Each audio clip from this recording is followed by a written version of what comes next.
Bom dia, todo mundo, bem-vindo novamente ao Festival de Inverno e de Verão de Campos do Jordão, na sua 51ª edição. Um dos grandes desafios enfrentados pelo festival em época de pandemia foi oferecer aos nossos estudantes a experiência completa de ensino que nós sempre fomos capazes de oferecer, trazendo professores e artistas internacionais como um complemento à sua formação.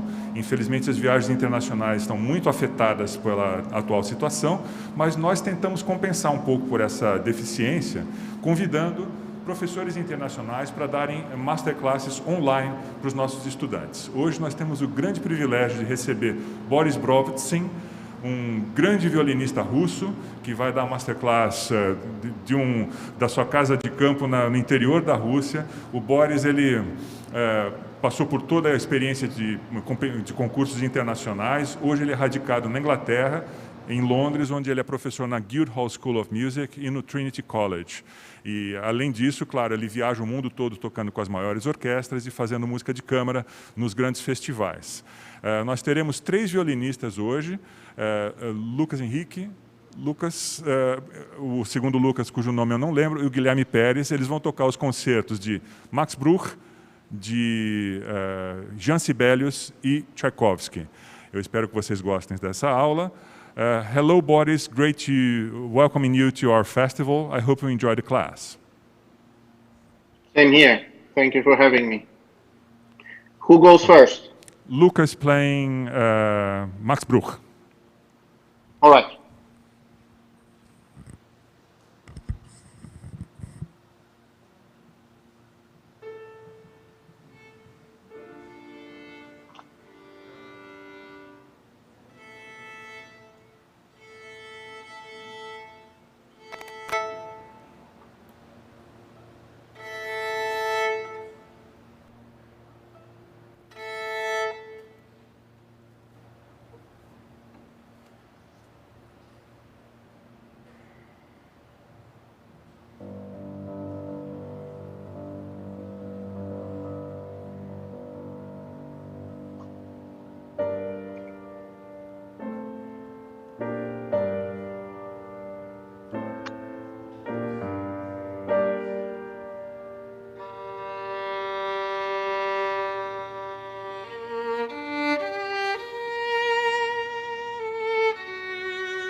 Great.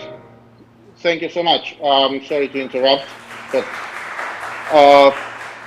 beautifully played. So here is what I think. You're quite a gifted young violinist. That much is clear. Where I think your playing could use improvement is the way you're dealing with timing. Ele gostou muito de você tocando, assim, não tem dúvida de que você é um violinista talentoso, mas o aspecto que ele acha que pode dar uma melhorada é o aspecto do pulso, da administração de tempo.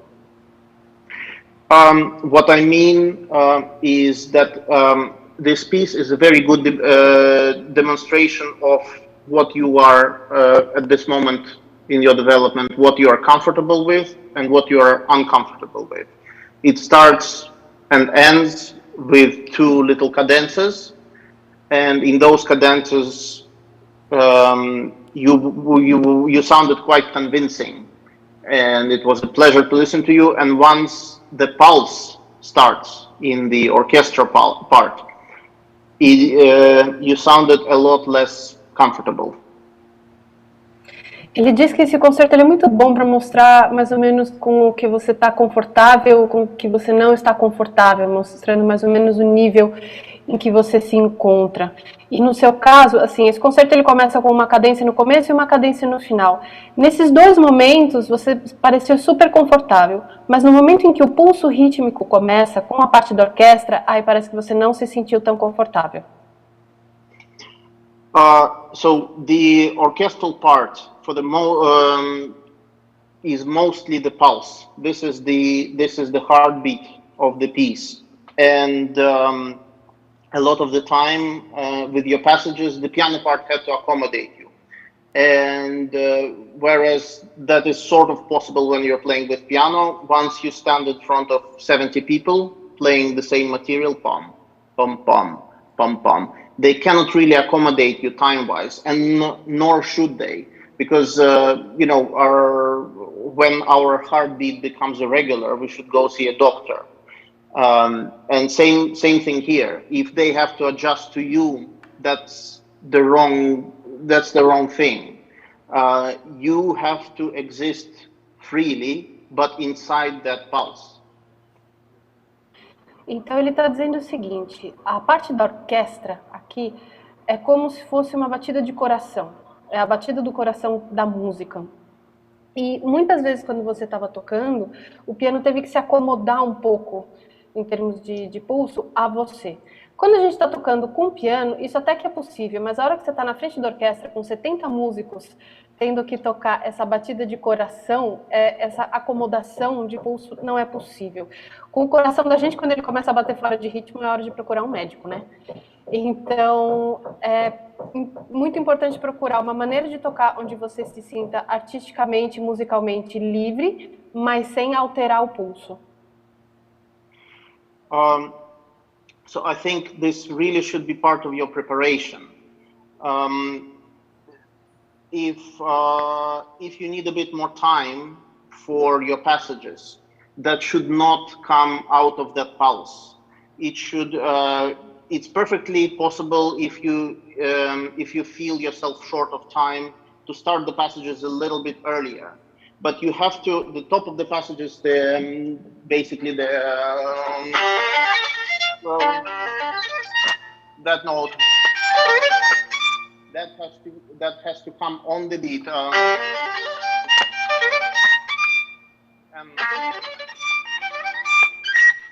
That has to really hit the pieces in the orchestra, because if it doesn't, then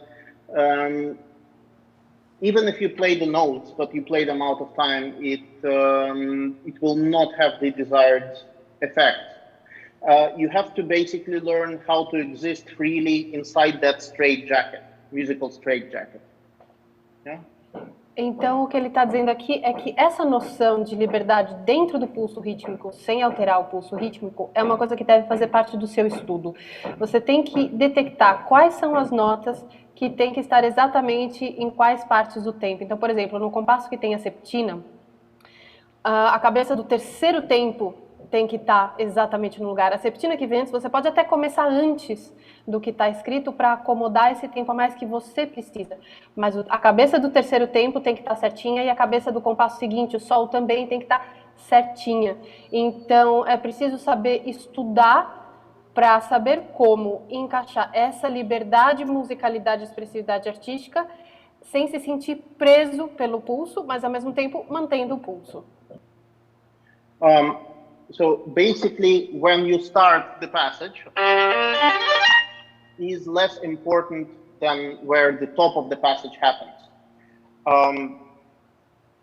What I mean is that maybe it's not a good idea to start the passage with an accent, because then we know exactly where you are. And you already put yourself in a tight spot, in a way. So basically that is very rhythmical.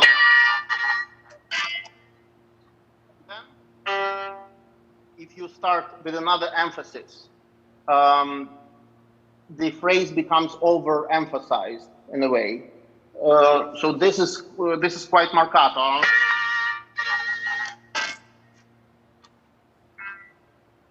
If you add another emphasis here, then the phrase becomes very vertical. I would suggest that after you're done with this, you'll be very smooth with your attack. Don't hit the bass. In a way, this is like a little recitativo inside the pulse. Então, o que ele está sugerindo de você fazer nessa passagem é não acentuar a cabeça da septina, o sol, corda solta. Porque senão a passagem, assim, primeiro você denuncia que você está começando um pouquinho antes do que está escrito, isso desequilibra ritmicamente toda a frase. E depois porque você deixa a frase toda muito vertical. O trechinho que vem no começo da frase, que ele tocou algumas vezes, tram, padam, já é muito rítmico. E já tem muitos acentos. Se você colocar mais um acento no começo da septina, vai ficar repetitivo e essa ausência de variedade não é interessante, além de denunciar que você talvez esteja começando a septina um pouquinho antes. Então, começa essa arcada da septina bem mais macio, e aí você vai fazer um acento de novo só na cabeça do terceiro tempo do compasso. I suggest that we try again, and maybe I'll be able to play this time also, because I just couldn't play with the earphone, and I need this ear to play. Let's start from where the pulse begins, and maybe I'll be stopping you, and we'll try getting through this together. Então vamos fazer de novo do lugar onde o pulso da orquestra começa.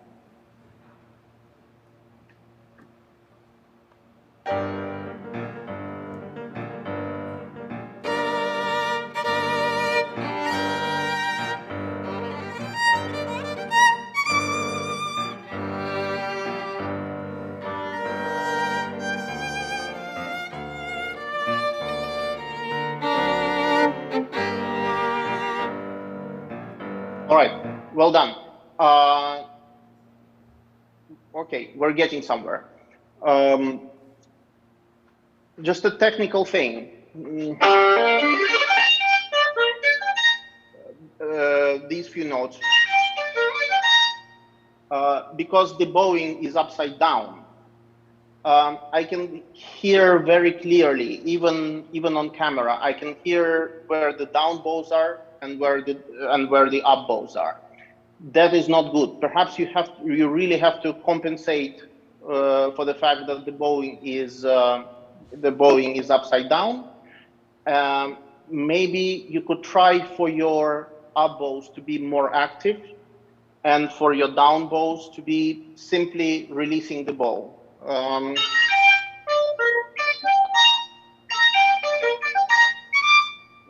Then the phrase will be more even, because right now I'm hearing, you know what I mean? Então, a primeira coisa que ele falou foi, bom, a gente já está indo para algum lugar aqui, né? E aí agora ele está se referindo ao terceiro e quarto tempos do compasso da septina, que ele está ouvindo demais a diferença entre arcos para baixo e arcos para cima, mesmo aqui online, né? Então é importante compensar essa diferença que está acontecendo, porque nesse lugar a arcada é o contrário. Então talvez exagerar os impulsos dos arcos para cima e dar uma soltada nos impulsos dos arcos para baixo, né? Não fazer tanto impulso. Yeah, so once you hit the top of the passage, then think to yourself just up, up, up. Right? Então, quando você chegar no topo da passagem, simplesmente pensar para cima, para cima, para cima. We don't need the piano. Just play the passage.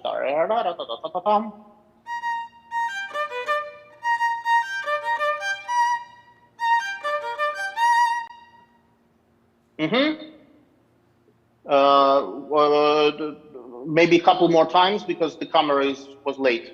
Yeah? Teve um probleminha de conexão. Você poderia fazer mais umas duas vezes, por favor?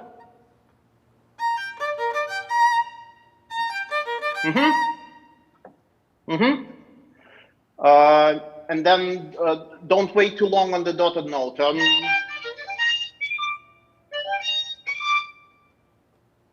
E não espera muito na nota pontuada.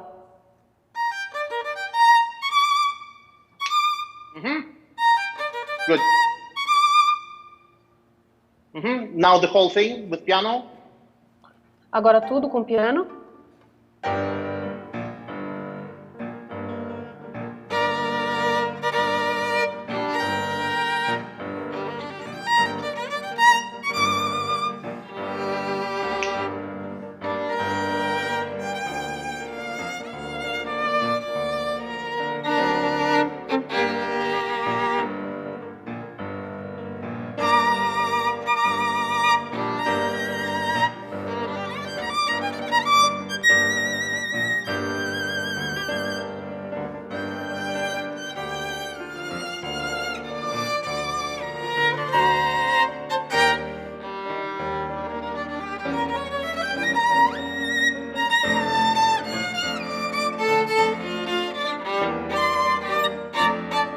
Great. Small things here and there. I think the danger is also into there is also a danger into adding another beat in this phrase. I think once you hit the top of the passage, it's basically, imagine the music goes like this. And all the other notes are sort of like additional to that. And keep that direction with the additional notes. So that needs to exist within that pulse. If you're getting too concentrated on the small notes, then you lose the sight of the phrase. Agora, falando em termos de fraseado, cuidado para não dividir demais ou pensar demais só nas notas pequenas. Então, esse jeito que ele tocou é a organização do direcionamento de frase. Então, o terceiro e o quarto tempo estão levando ao compasso seguinte, né? Conectando. A frase não termina no si, depois não termina no sol. Ela vai do si para o sol. And same with the second phrase. That's basically the music, yeah? Don't lose sight of that.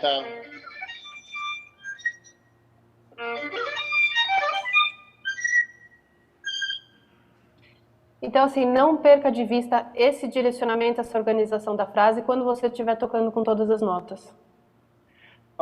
So basically in your head, the top of the passage should not feel like a stop, but like something on the way to somewhere else. If you stop here, then it feels, I forgot, there's this. But if you keep it in mind that the phrase continues, and saying, then it will be easier to follow the music. Tem que tomar cuidado para não acentuar a nota de chegada da septina, porque senão parece que você terminou ali, mas esqueceu que tinha o resto da frase. Então, ter em mente que esse si é uma conexão para o compasso seguinte e não o final da história. Another small thing, when you play this passage, I think if you make an accent on the beginning of this bar, like every time I hear you do that, again, it breaks the phrase in two, whereas I think it's one line. It's just, you have a quadruplet, then you have two quintuplets. It's a written out accelerando. It's like if you walk and then you start walking faster, you don't stop and think, okay, now I'm starting to walk faster. You just walk and then you walk faster. You know, it's a series of quickening steps. Yeah. So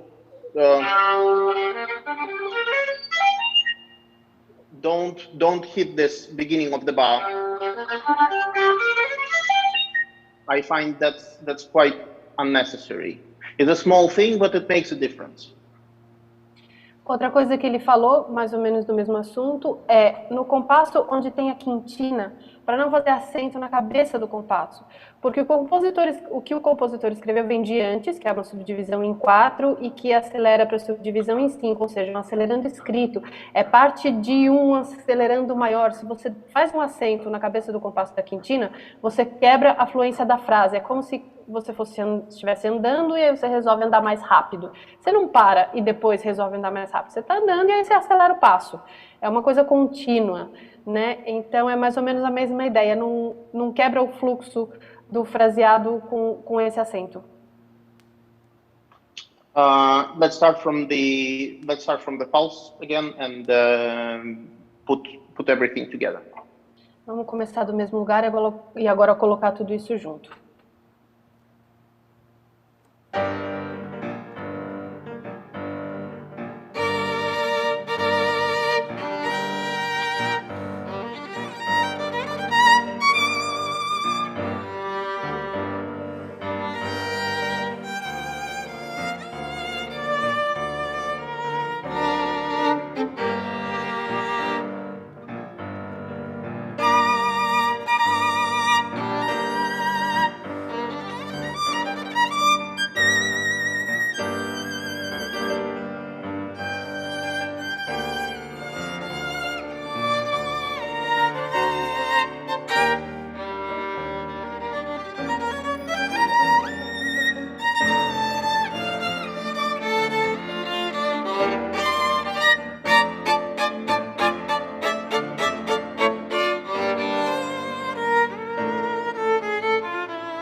Very well.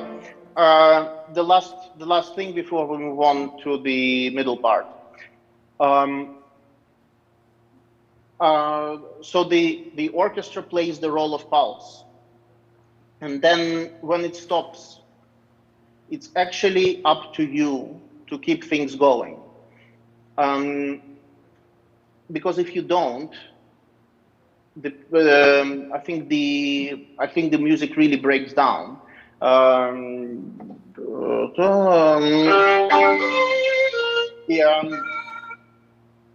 It feels like you're all of a sudden the heart stops beating and you're there on your own.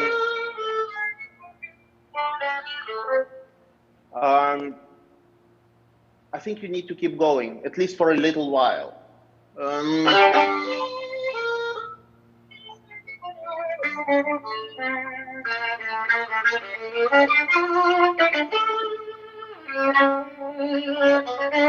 And maybe just take time on the thrill, but not before. It feels to me like once this material tom, bam bam, pam, pam. Once that stops, you don't know what to do. But it's actually your responsibility to keep things going, at least for a little while, yeah? Então, agora ele está falando de pulso de novo, justamente quando a orquestra para de cumprir o papel de fazer o coração bater. E aí essa responsabilidade passa para você. É responsabilidade do violino solista manter as coisas andando. Senão, o que é que acontece? O coração parou de bater. Então, pelo menos até o final dessa frase que ele tocou, pelo menos até a chegada do trilo, é para manter o pulso acontecendo. Ele sentiu que você, quando a orquestra, o piano, para de fazer esse ritmo, você não sabia muito bem o que fazer com isso. Então, mantenha as coisas andando até o trilo.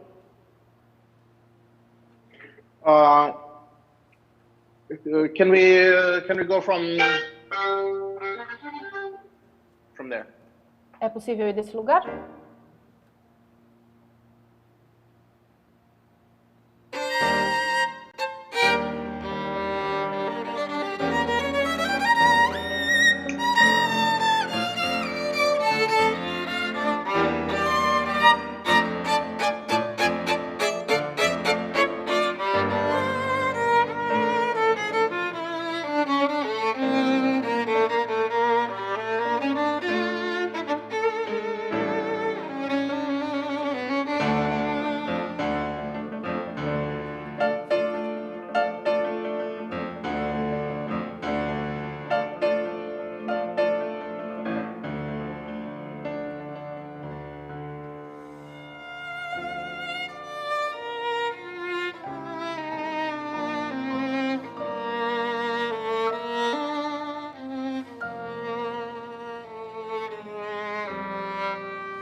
Very well. Okay. Another thing for you to consider. The orchestra part in this piece is quite heavy. There's a lot of winds. You're constantly playing against 60 or 70 people. One of the rules, one of the things, not rules, but one of the things to remember when playing a piece like that is that most of the entrances, when, after a tutti, most of the solo entrances, you have to think one dynamic up, and you have to immediately announce your presence. Also musically, I don't think the character changes yet. I think before you hit this theme, I don't think you need to use that color before. I feel like you already relaxed things a little bit too much. I think you need to come in quite strong.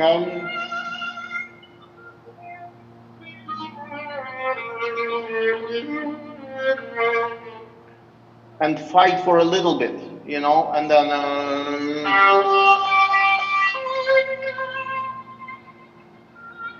and only change things here.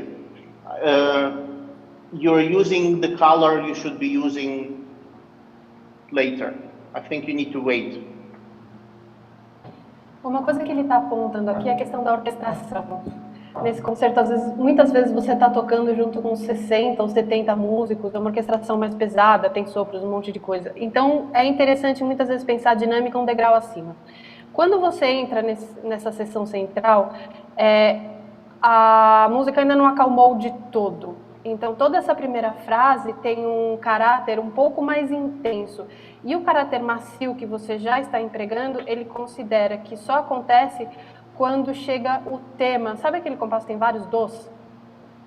Do, si, si, ra. Só a partir daí que aí acalma mesmo. Então, toda essa frasezinha antes, você ainda está acalmando. Então, você sai dessa orquestração toda pesada e aí, com um pouco mais de intensidade, vai acalmando até chegar nessa melodia.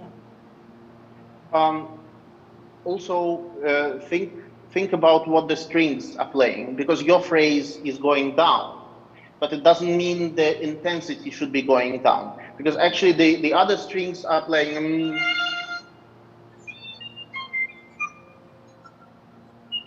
You remember?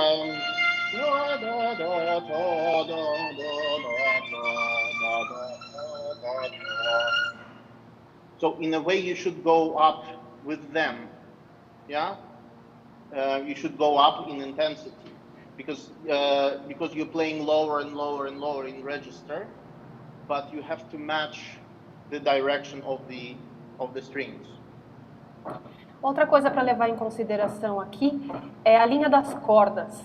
Enquanto você está fazendo uma linha descendente, as cordas estão fazendo uma linha ascendente. Então, você, solista, mesmo que a sua linha esteja indo para baixo, sua dinâmica não vai para baixo, sua intensidade vai para cima, acompanhando a intensidade da linha das cordas. Let's play again and just listen to the upper line and try going in that direction, even though your notes are going down. Então vamos fazer de novo e tenta ouvir essa linha melódica das cordas que vai indo para cima.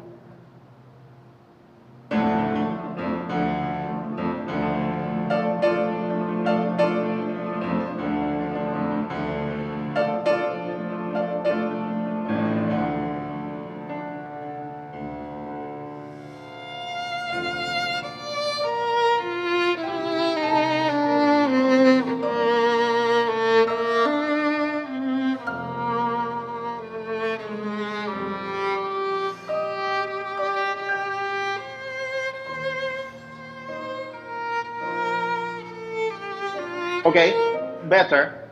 Again, if you listen to the line in the strings,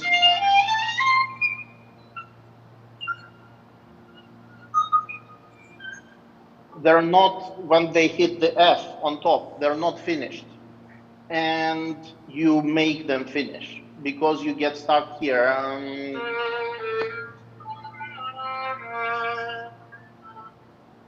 I actually think you need to keep going.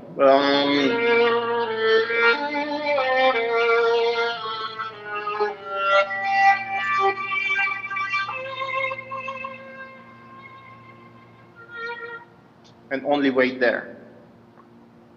Don't do a ritenuto before the ritenuto. Ele está dizendo que quando as cordas têm a linha ascendente que eles vão subindo, a hora que eles chegam no Fá, eles ainda não terminaram, mas você acaba por fazer terminar porque você termina a frase antes, lá embaixo, acho que você tem um Si bemol, enfim, umas notas graves na corda Sol. Não termina aí, a frase não terminou aí, ela continua indo, então cuidado para não fazer um ritenuto antes do ritenuto.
Okay, sorry to stop.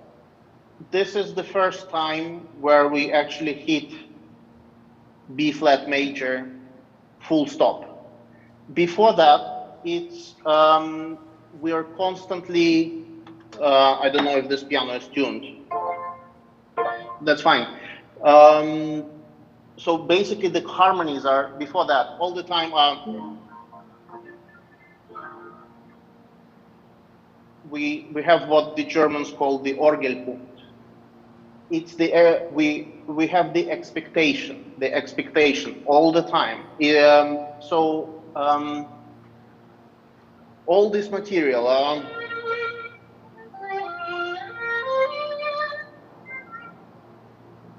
It's waiting for something, but not actually sitting down comfortably and enjoying life.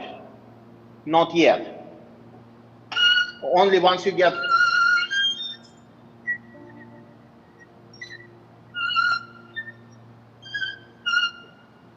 this is where you can really play broader. But before that, your message should be you want to get somewhere, you want to get somewhere. Don't get too comfortable too soon, because then the things lose their meaning a little bit. This would be my suggestion.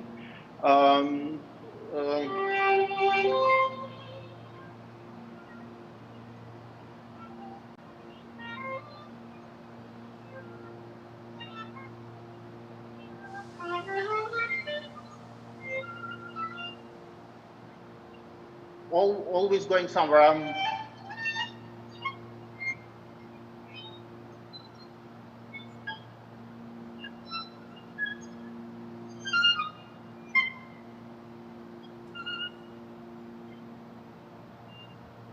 And again, not yet. This is another try, 1 octave higher.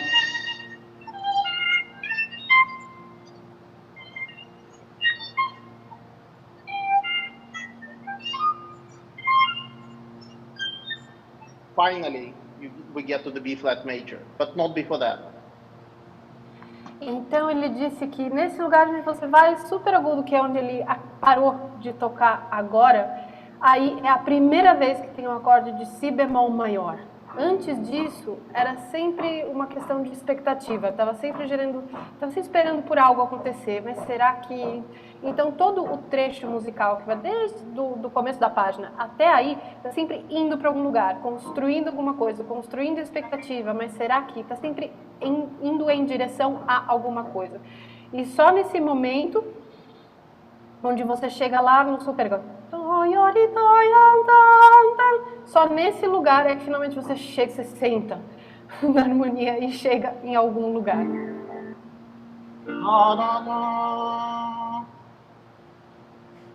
Okay, let's play the whole phrase again. And when you come in,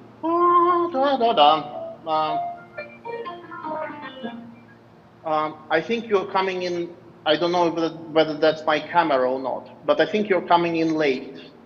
Even if you come in exactly on time, it might sound a little bit late because you're coming in with an upbeat. So dum pa pum pa pum pum ya da da. This is almost like a downbeat that you cannot wait for. So it has to have that feeling of not where this is where I come in, but actually I cannot wait to play. You know, you should come in with that attitude. Pom pom pom pom, because that's a different material. That pom pom pom pom. This is that material, that pulse is like something you're fighting against. Yeah. So you need to come in as if you cannot wait any longer. Almost operatic, I would say. Só uma última coisa antes de você começar de novo. O início desse trecho lá em cima no Fá, quando você entra no quarto tempo, não sei se é por causa da câmera, mas ele soa um pouco fora do tempo. E vai soar um pouco fora de tempo mesmo, porque ele está acontecendo na Ana Cruze. E é quase como se o violinista não conseguisse esperar para entrar. Então a orquestra vem fazendo esse material de batida do coração, que é basicamente um material musical com o qual você está brigando, de certa forma.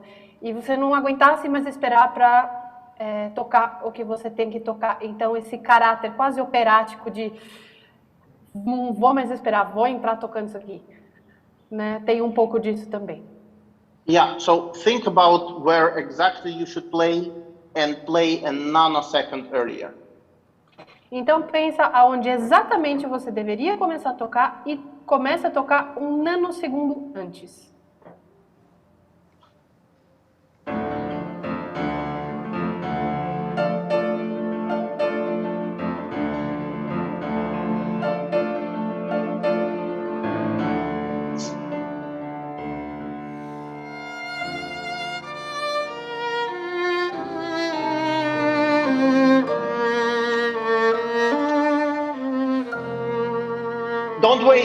Don't wait. No, don't wait here. Don't get stuck esse here. Ponto, não espera aqui para continuar. Don't sit down here. Yeah, keep the phrase going. I know that the temptation is there, but then what do you do next?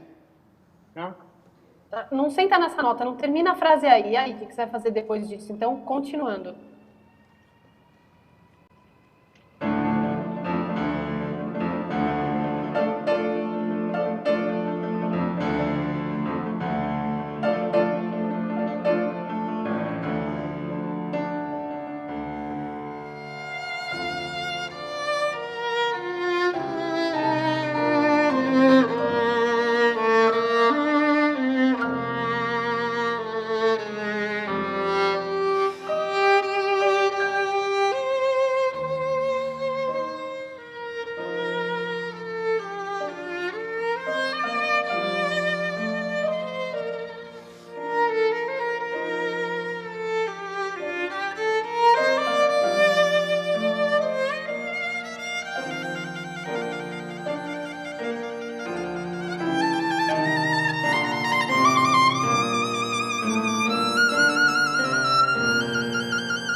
Very good. Last thing I'm going to say for this section before we move on. I think before you hit B flat major, I think it's very important for you to concentrate not so much on the beginning of the notes, but on the middle of the notes, especially in this place which seems so unimportant, where you're accompanying the orchestra. I feel a little bit like you're playing in a vertical way. And this doesn't really provide much musical support. I think you need to concentrate on the continuation of the notes.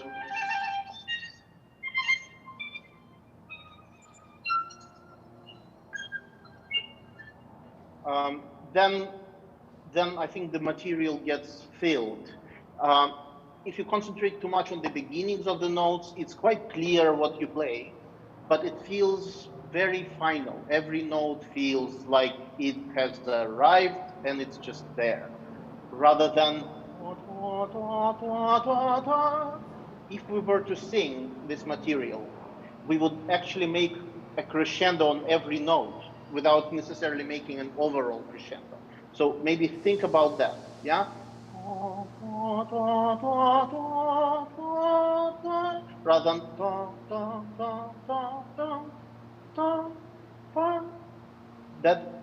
that has a danger of becoming a little bit boring, because we feel like, okay, you are making the same point and the same point, rather than telling us, stay with me, stay with me, stay with me. This is what I think this section needs. Então aqui ele está falando sobre as notas que vêm antes da gente chegar nesse acorde de si bemol onde a expectativa descansa, né?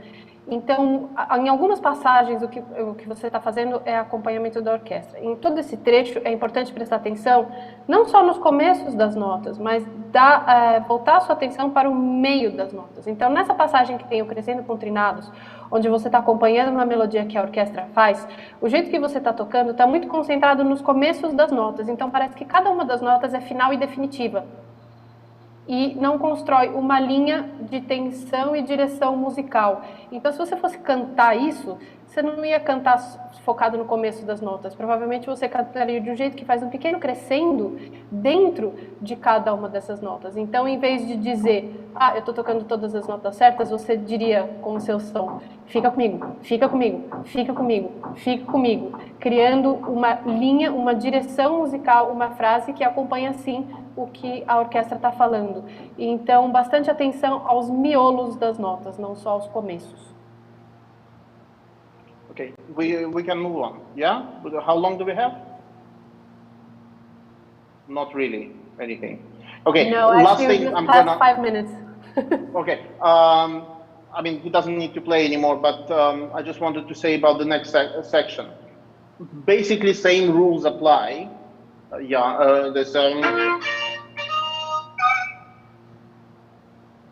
Then we have a passage. A lot of notes in the passage. But what we really need is to follow a simple line. That's what it is. So please, behind all the small notes, don't lose sight of a simple line. It's very difficult to show simple things, I think. So basically your mental breath should be very, very clear. Don't let all the technical difficulties obscure what he's trying to tell us musically. Tam ta tam pam param pa pam. One phrase. Então ele está dizendo que assim, não dá mais tempo de tocar, mas as mesmas coisas que ele vem falando até agora se aplicam para o resto do concerto. Então nessa parte rápida que segue, a mesma coisa que ele falou lá na frente sobre os compassos da septina se aplica. Descubra qual que é a linha melódica simples que está por trás dessas linhas que você tem aí cheia de nota. E não deixe que as dificuldades técnicas obscureçam essa linha melódica simples que está por trás das coisas. Sempre tenha essas linhas melódicas em vista.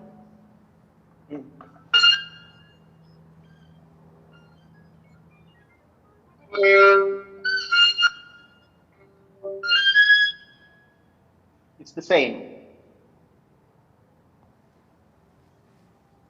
Same thing. É a mesma coisa para todas essas pequenas passagens e frases cheias de notas que tem aí depois nessa parte rápida que volta. Last couple of small technical things to suggest. In this section, you play the very slow trill, which didn't really make a lot of musical sense to me, and I also thought maybe that's kind of the only kind of trill you feel comfortable playing. So maybe I would suggest that you, when you practice, concentrate on lifting your fingers much higher and much more active. Think about just throwing your fingers upwards rather than lifting and putting them back again. The fingers should come down under their own weight. Basically, you can drop your arm, you can drop your elbow, you can drop your wrist, and you can drop your fingers. Feel your fingers heavy. If they're free, you will feel that they're heavy and they want to come down. All you need to do is just throw them upwards. And that will make your thrill much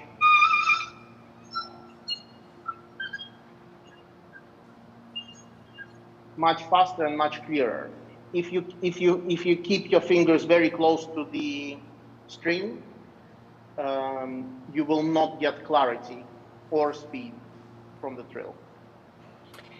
Só umas últimas sugestões técnicas que ele queria dar para você. Nessa passagem com muitos trinados, ele achou que seu trinado estava muito lento e que talvez não fizesse muito sentido musical para essa passagem, mas também teve a impressão de que esse era o trinado que você se sentia confortável fazendo. Ele sugere você fazer um trinado mais rápido e, para isso, estudar da seguinte forma, quando você for estudar essa passagem. Pensa numa movimentação de dedos, mas pensa só na ação desses dedos para cima. Se os seus dedos estiverem livres, eles vão cair sozinhos, não é uma ação que você precisa fazer.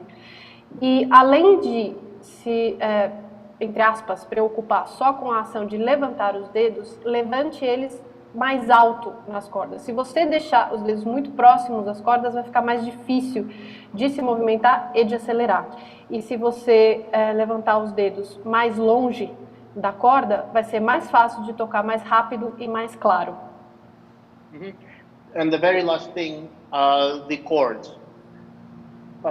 What you seem to be doing with the chords is just to hit the string as hard as you can, so that you hit 3 strings together. And basically what you do, you bite the strings. You do, you're overpowering the strings with your bow, instead of making your strings vibrate, because the string doesn't vibrate it vibrates sideways. So the movement of your bow should actually be sideways on the chords as well. And if you do it much more horizontally along the middle string, you will catch the outer strings.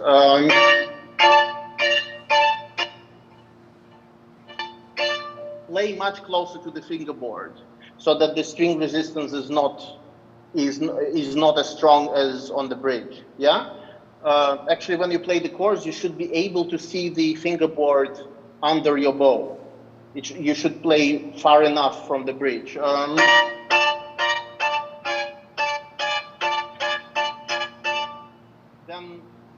Then the violin will open up, and the sound will go much further. Ok, agora sobre os acordes. Ele notou que você está tocando os acordes de uma forma vertical, meio que batendo nas cordas e colocando mais força do que precisa. Isso, na verdade, talvez não seja o melhor jeito de tocar os acordes, porque mata um pouco a vibração da corda. Então, você está batendo na corda ao invés de fazê-las vibrar. A vibração das cordas, ela acontece de modo horizontal, de um lado para o outro e não de cima para baixo. Então, talvez um jeito melhor de fazer com que essa vibração aconteça nos acordes é usar um movimento mais horizontal do que vertical e um ponto de contato praticamente em cima do tasto. Então, colocado o arco nas cordas de um jeito que, do seu ponto de vista, com o violino no pescoço, você consiga enxergar um pedacinho do espelho embaixo do arco quando você está tocando. E isso vai concentrando a linha do arco na corda do meio. E aí você vai conseguir atingir as cordas dos lados com mais facilidade usando esse ponto de contato. All right. Good luck. Ótimo, boa sorte. My pleasure. What's next?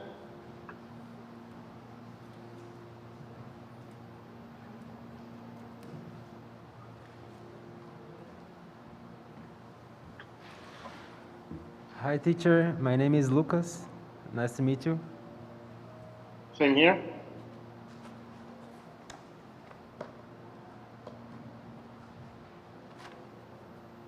And you are playing the Tchaikovsky Yes. or the Sibelius? Tchaikovsky. All right.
Very well. I think that's plenty, just because we have limited time. I'm very impressed with some aspects of your violin playing. You can clearly play the violin.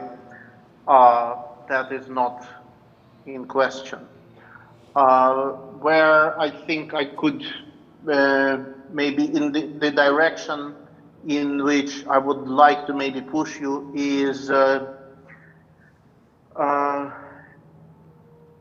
I would like to push you a little bit away from some of the cliches which are associated with this concerto, and maybe encourage you to take a fresh look at the score. Então, primeiramente, parabéns. Ele gostou muito de vários aspectos de você tocando. Indiscutivelmente, você sabe tocar violino. Então, agora ele gostaria de direcionar você para algumas coisas que ele acha que podem melhorar. E vamos começar primeiro se afastando de alguns dos clichês que existem ao tocar esse instrumento. E ele te convida a dar uma olhada um pouco mais minuciosa na partitura. So the very first thing for you to do once we are done, I would suggest for you to invest in a pocket score of the concerto. There is this, the little yellow ones, the Eulenburg edition. They're very useful. You will see they're basically free from the editorial mistakes which a lot of these editions have, that you find in basically all of the old editions. Então, a primeira coisa que ele te sugere é investir em comprar uma partitura geral, que tem todas as linhas da orquestra e do violino. Tem uma edição de partitura de orquestra que é pequenininha, que a gente chama de bolso, né? Que tem a capa amarela. What's the name of the edition again? The Eulenburg. It's the most popular for the pocket scores. They're usually yellow color. Chama Eulenburg, o nome dessa edição. E ele sugere você investir numa dessa porque não foi editada, é a mais próxima do que o compositor escreveu.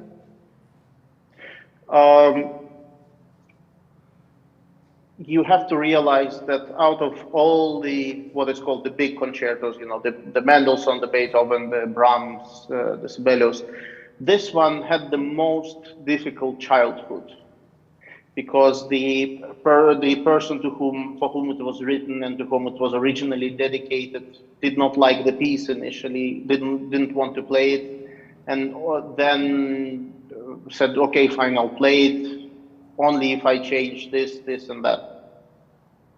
Então, assim, de todos os grandes concertos para violino, esse concerto é talvez o que tenha tido a infância mais difícil. A pessoa para quem esse concerto foi dedicada não quis tocar esse concerto logo de cara, não gostou, disse que não era violinístico o suficiente, aí depois mudou de ideia, quis tocar, mas falou só se eu puder mudar isso, aquilo, e reescreveu várias das passagens. Então não foi um começo tão fácil. Also, can you hear me okay? Yeah? Okay. Where was I? Sorry, just between earphones. You're talking about the childhood of the concerto. Yeah, of course.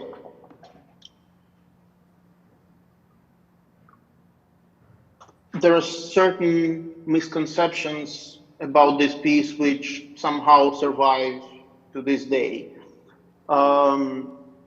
but I think in order to have a clearer understanding of what his music is about, I would suggest the same approach as I would with actually any other composer, which is to think what is their language, how do they think, what is the genre where they express themselves the best. For instance, for Haydn, it's clearly the symphonies. For Mozart, it's clearly the operas. For Schubert, it's clearly the songs. For Tchaikovsky, it's actually, his language is the ballet. He's a ballet composer. He wrote many more operas, but they're not all masterpieces. But he wrote 3 ballets, and those are incredible. He thinks like a ballet composer. You have to get to know his big ballet solos, the big solos in the Swan Lake, the big solos in the violin solos in the Sleeping Beauty, because those are, I would say, glimpses of the concerto. Então ele está falando que assim, apesar de terem muitos enganos nas concepções sobre esse concerto para violino, que de alguma forma sobreviveram, ele usa a mesma abordagem que ele usa para outros compositores, que é entender a linguagem daquele compositor e qual é o gênero de composição mais significativo para cada compositor. Então, por exemplo, para Mozart é a ópera, para Schubert são as canções, para Haydn são as sinfonias. E no caso do Tchaikovsky, apesar dele ter escrito de tudo, o gênero mais significativo dele é o balé. Ele pensa como um compositor de balé. So I would suggest, if you're not acquainted yet with his big ballet solos, for instance, you know, the Russian dance from Swan Lake, which begins as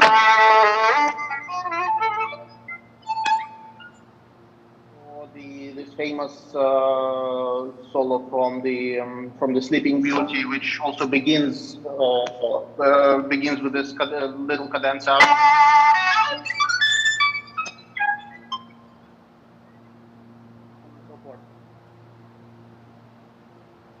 You know, there is a solitary character announcing its presence, and the concerto begins the same way, but with the announcement of kind of, here I am. It's a solitary character entering the stage, and then the story begins. First, you give it's almost like first, you know, entering a house and giving a business card. You know, not saying a lot, but just saying, here I am. Huh? Então, esses 2 solos que ele tocou são solos de balés muito conhecidos do Tchaikovsky. E ele falou o seguinte: nesses 2 casos desses solos de balé, são personagens solitários que entram no palco, assim como é no começo do concerto para violino. Ele entra sozinho e se apresenta. É como se você chegasse numa casa e, sem dizer muita coisa, dissesse, eu tô aqui, e apresentasse o seu cartão de visita. I am quite convinced that that this first phrase of the concerto before the first theme, it's actually one phrase. It should be played in one breath, which is easier said than done, but one should nonetheless try. It's basically the first 2 notes. You announce your presence, and then we have a written out accelerando.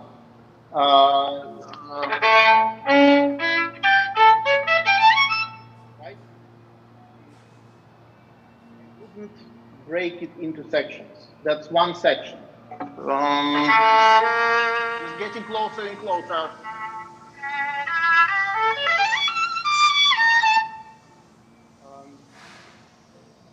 Sometimes people get stuck. You know, like. And then they remember, oh, there is more. I would try to do whatever you can to resist all these temptations, because the harmony doesn't actually change. It's all, the entire first phrase is one big Orgelpunkt. If you hold this imaginary dominant in your mind, the entire phrase could be played in that harmony.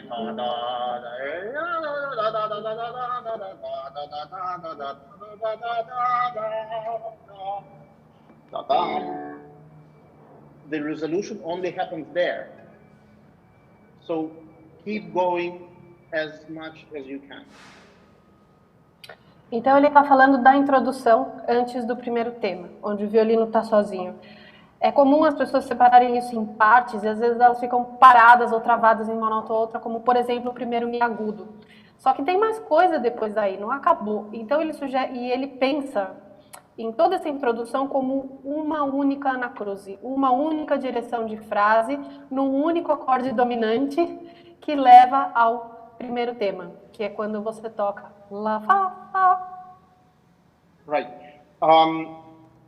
It's like when you're on a journey, it's okay to notice things on the way, but don't forget where you're going. Don't forget where you're going.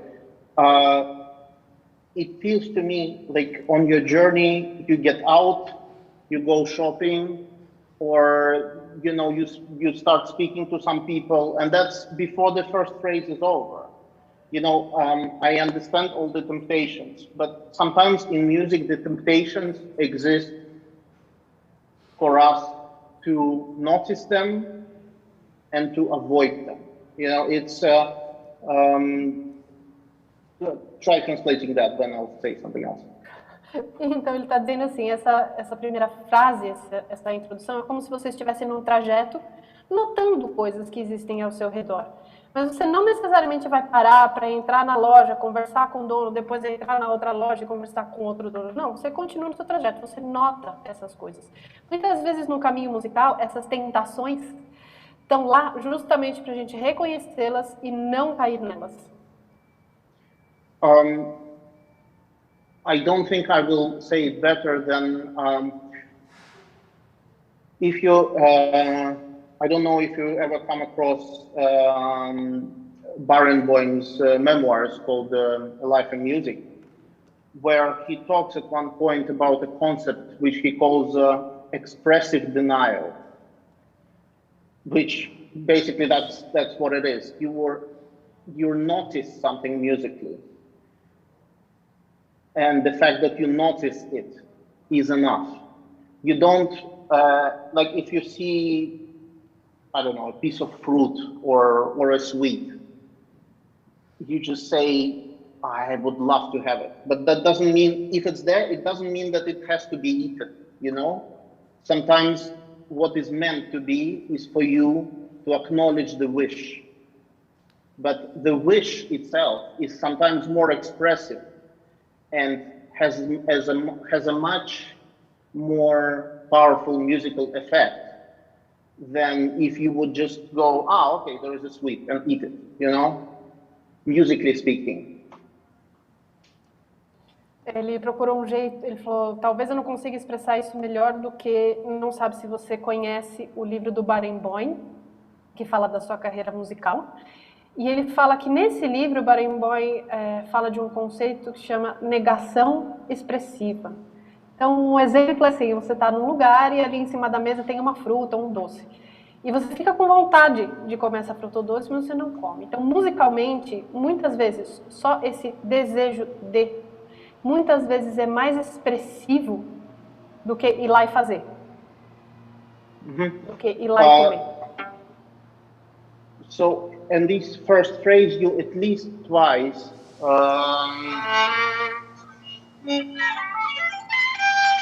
sorry, you played different finger. You indulge yourself there.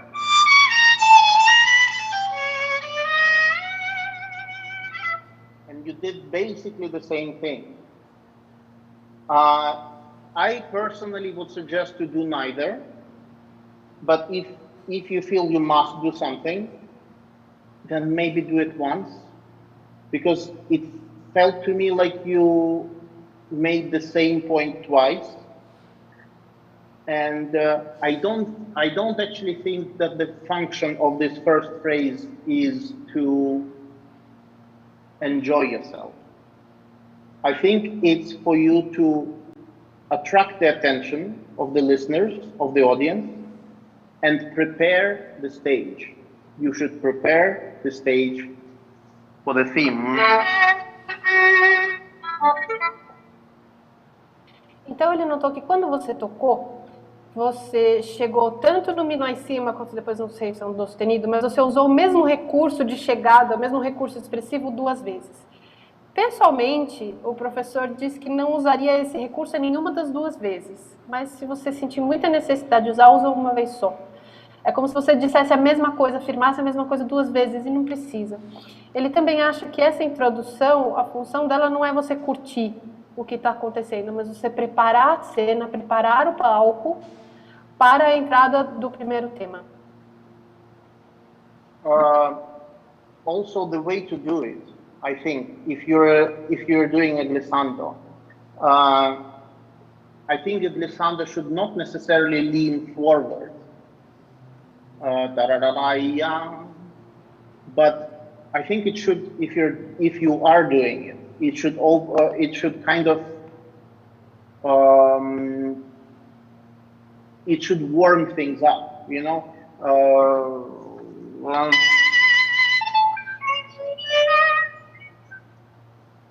I think a glissando doesn't need to be always a step forward.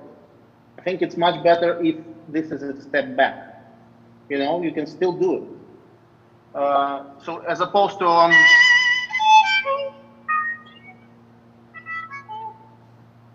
then you're making the glissando the whole point of the phrase, as opposed to you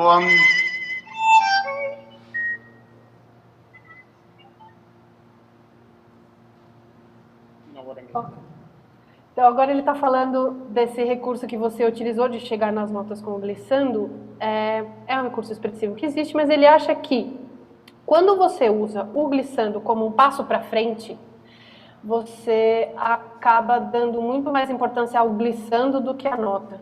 Então ele sugere fazer um glissando como um passo para trás, né? Usar o glissando para dar uma esquentada nas coisas, deixar mais quentinho, seria.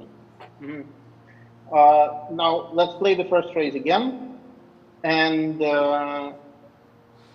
just think of these notes not divided into which is how people usually play it. People very often just make I think he did it, I felt that a little bit as well, this downbeat emphasis. Imagine it's all in one bow.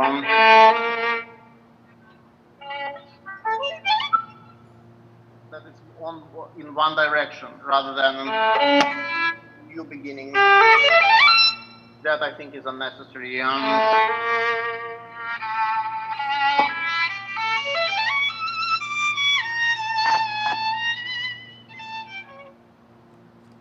Outra coisa importante para pensar é que na subida do arpejo de Lá maior, para você não separar as primeiras colcheias da tercina, não bater a tercina como se ela fosse o começo de uma nova coisa, mas ligar tudo como se fosse tudo no mesmo arco, desde o Dó sustenido até lá em cima no Mi.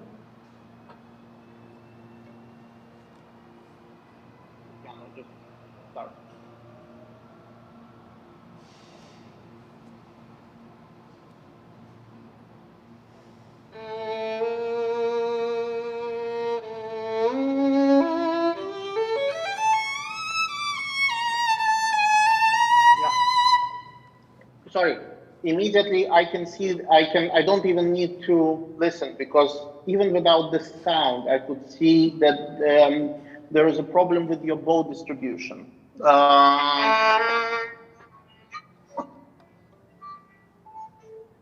play the A, you're already in the middle of the bow. So you actually need to rush. I think once you change strings, that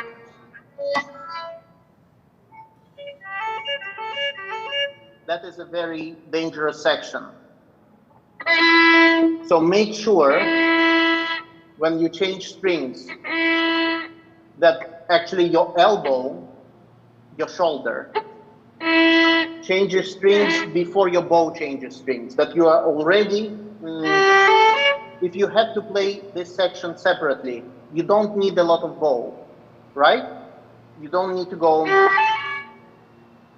you can actually be very economical.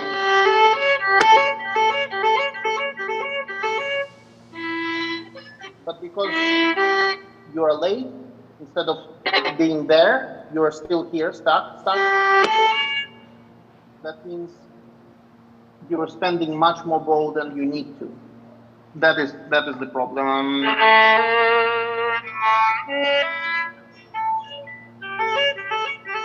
need to be economical here. Then you have all the bow you need for the glissando. And you can open up the phrase. E agora que você tocou, mesmo tendo uma certa interferência no som, deu para ver no seu gesto uma questão de distribuição de arco nessa subida do arpejo. Então, o que aconteceu? Quando você vai da corda Sol para a corda Ré, ou seja, do arco para cima, do arco para baixo, o seu cotovelo permanece na altura da corda Sol, o que faz você gastar muito mais arco no começo dessa ligadura, que é onde você deveria estar economizando. Então, estudar levando primeiro o cotovelo para a corda Ré e depois o arco. E isso vai te permitir economizar bastante arco no começo dessa ligadura, para ter uma sobra bem legal de arco, quase metade do arco, para fazer o Mi agudo. So, play again and make sure you're saving the bow on the triplet. Então vamos fazer de novo e se assegure que você está economizando bastante arco na tercina.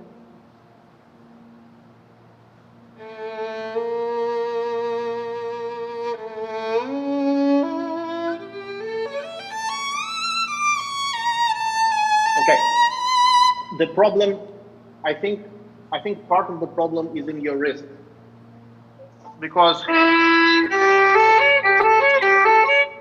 you don't really change the shape of your wrist on the way down, which means that you are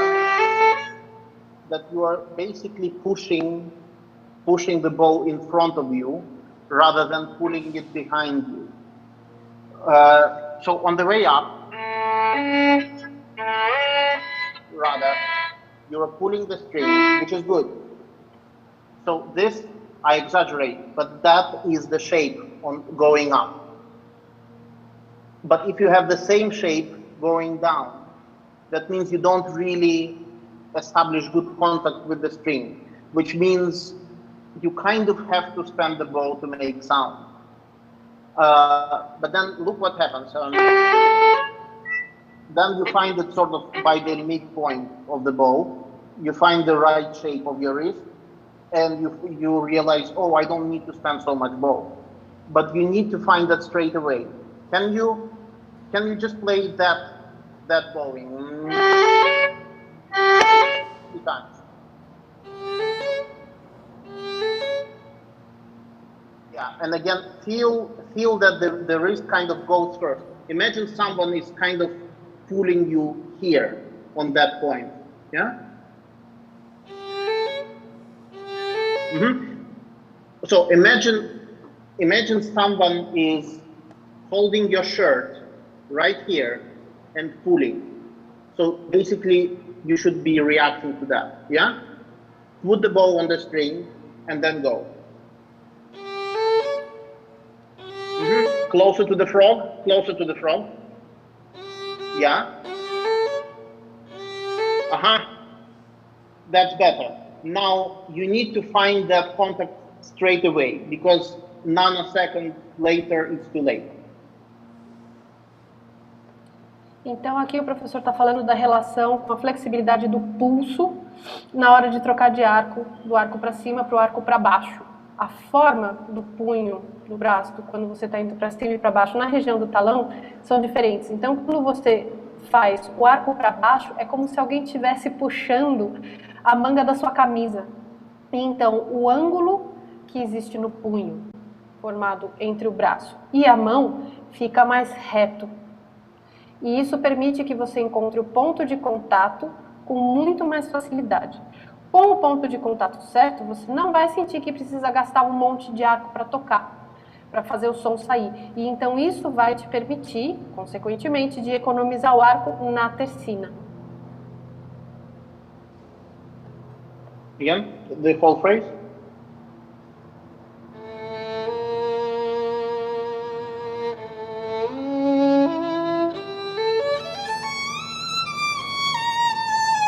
Okay, that's better.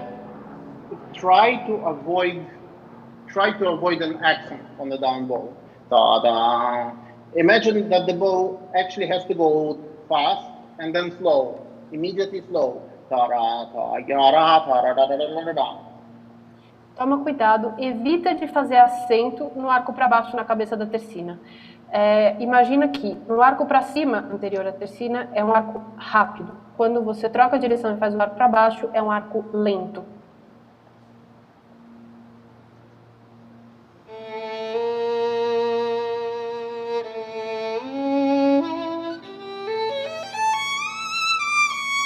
Okay, that's better. We're getting somewhere. The problem is that now you're slowing down on the up bow.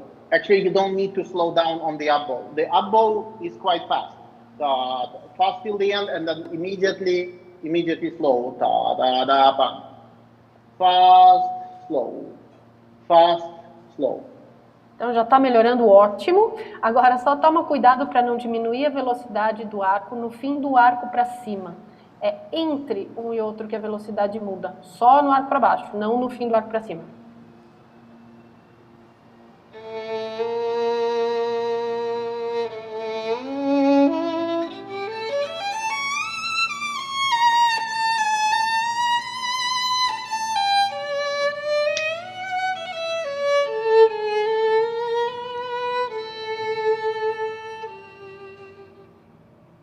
All right, we're getting somewhere. It just needs practicing. It sounds like a simple thing, fast, slow, but it's actually very, very difficult.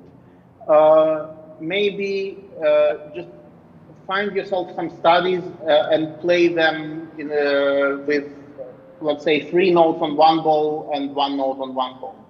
Even the famous Kreutzer study is good for that. Let's say. Like this. And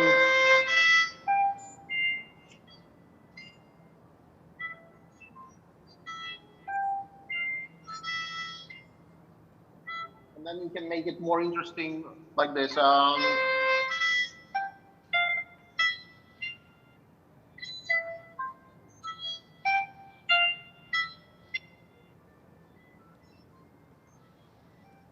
Immediately changing the speed of the bow. That should be a good practice for you for a place like that. Which it's actually a very difficult moment because it's also you have to cross strings. It sounds simple, but it's not. Last thing. Okay, you translate that, yeah? Ok, então assim, isso que ele está propondo da mudança da velocidade do arco e a distribuição do arco não é fácil. Então, assim, tem que estudar, tem que trabalhar, e ele sugere você encontrar estudos que te auxiliem com isso, como, por exemplo, o Kreutzer 2, do jeito que ele estudou, com 3 notas para baixo e 1 para cima, e depois 7 notas para baixo e 1 para cima, e assim por diante. É uma coisa que precisa de tempo para ser trabalhada mesmo, é uma coisa difícil de conseguir, tá tudo certo. Last thing, which is very famous cliché for people to play...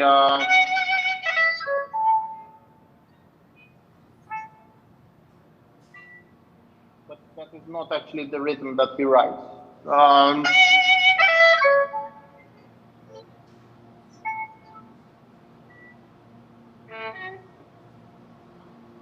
a lot of people, including, you know, the greats, all of a sudden play double tempo there. And as much love and respect I have for them, that is not what's in the music. And it sounds like a small thing, but out of these small things comes, you know, a big difference. Outro clichê que ele gostaria de abordar é o ritmo do final dessa pequena introdução. Muitos grandes violinistas, pelos quais ele tem muito respeito, tomam essa liberdade de dobrar o tempo, de tocar 2 vezes mais devagar, mas não é o que está escrito. E mesmo que possa ser uma coisa pequena, é nas coisas pequenas que a gente constrói as coisas grandes. Okay, now let's move on and go from the first theme.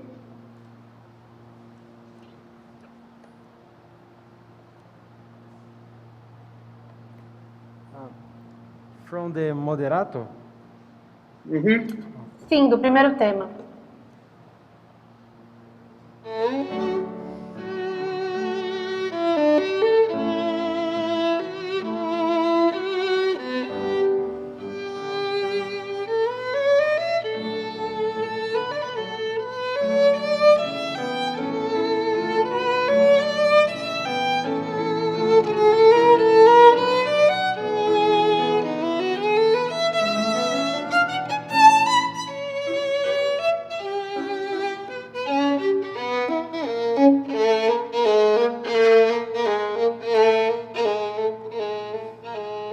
Okay, very well.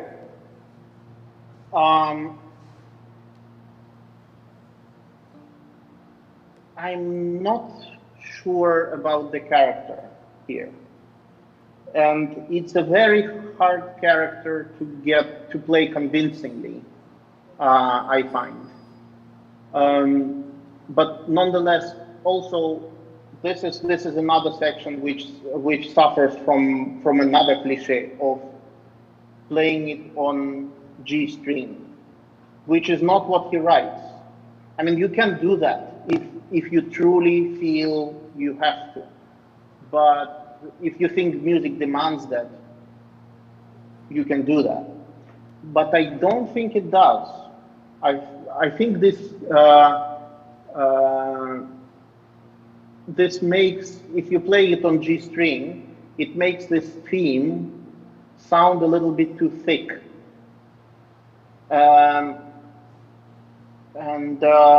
I think it's too early in the piece for that kind of sound.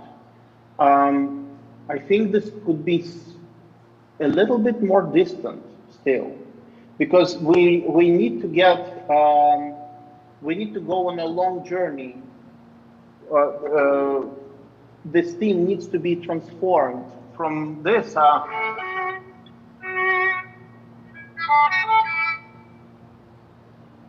Then it gets transformed to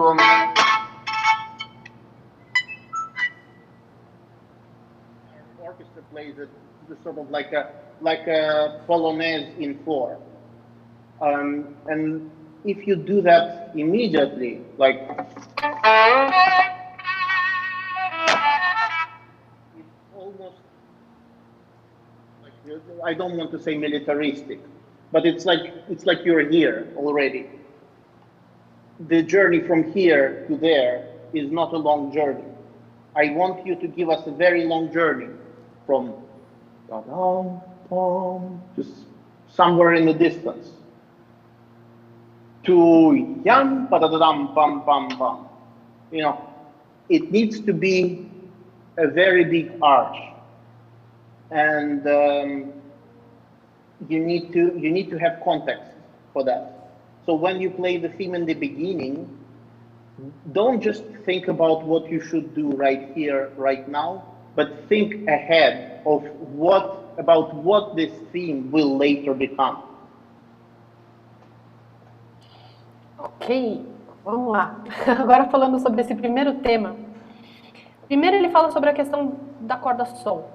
Ele não acha que isso é o que o compositor escreveu necessariamente. É uma tradição, mas ele acha que você deve fazer isso na corda sol só se você realmente sentir que a música pede isso. E não só porque é uma tradição. E ele fala isso por quê?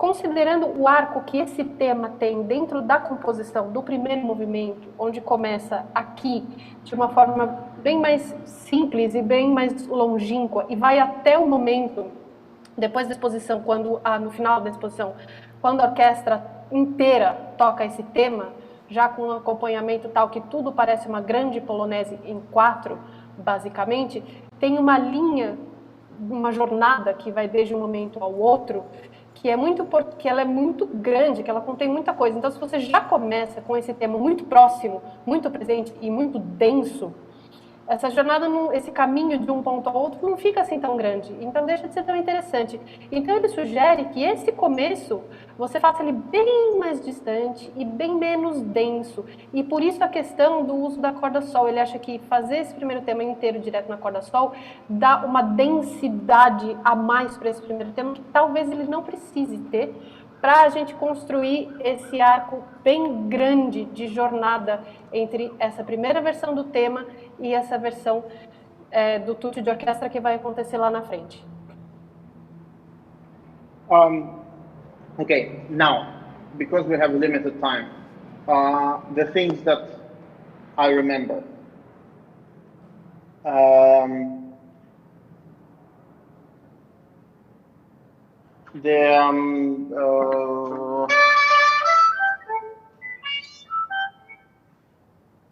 What he does later is basically write out an accelerando for you.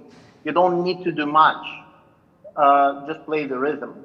But what actually is dangerous here is stopping on every long note. Stop.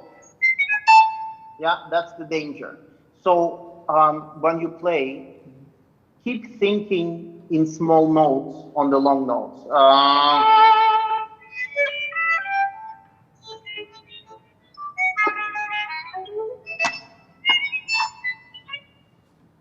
The line might be more continuous. You know what I mean?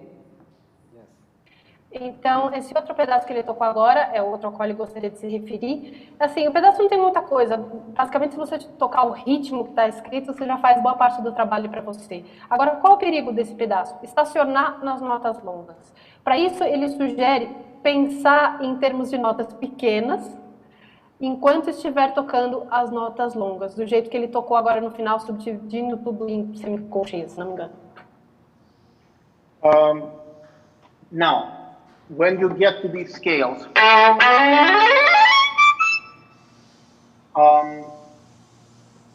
all of a sudden, it feels to me like you were playing slow material and now you're playing fast material. I don't think that's what he means.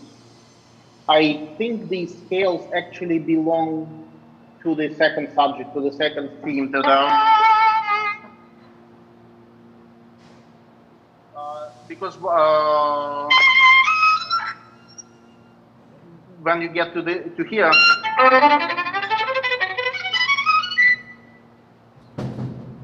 he's actually playing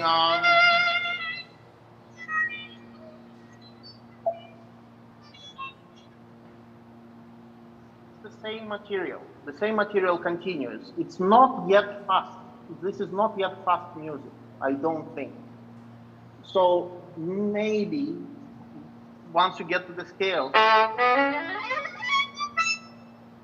don't think, mentally I feel like you start running in your head and you're playing most of the notes, but I think you're changing the character so much that it becomes something else. And it does need to become something else, but later, I think. Quando você chega nesse pedaço dessas escalas rápidas, ele entendeu do jeito que você tocou que de repente a música ficou rápida. Só que na verdade, se você olha o material temático que está acontecendo na orquestra junto, ainda não é o pedaço super rápido. Por mais que as escalas sejam rápidas, o momento, o caráter não é super rápido. Você ainda está no segundo tema. O que a orquestra está fazendo são linhas melódicas derivadas do segundo tema. Yeah, so if you manage to somehow mentally still play slow lyrical music and still sing once you get it.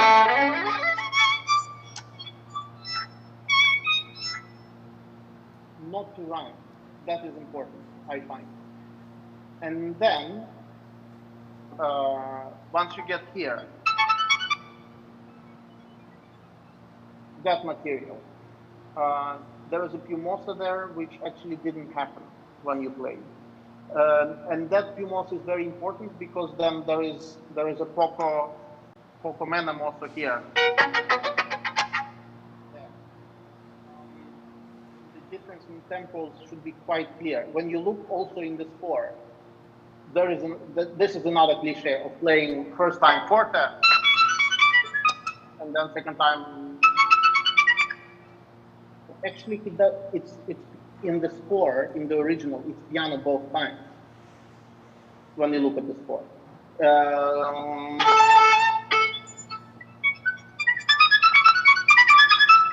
it's all kind of scherzando all of a sudden.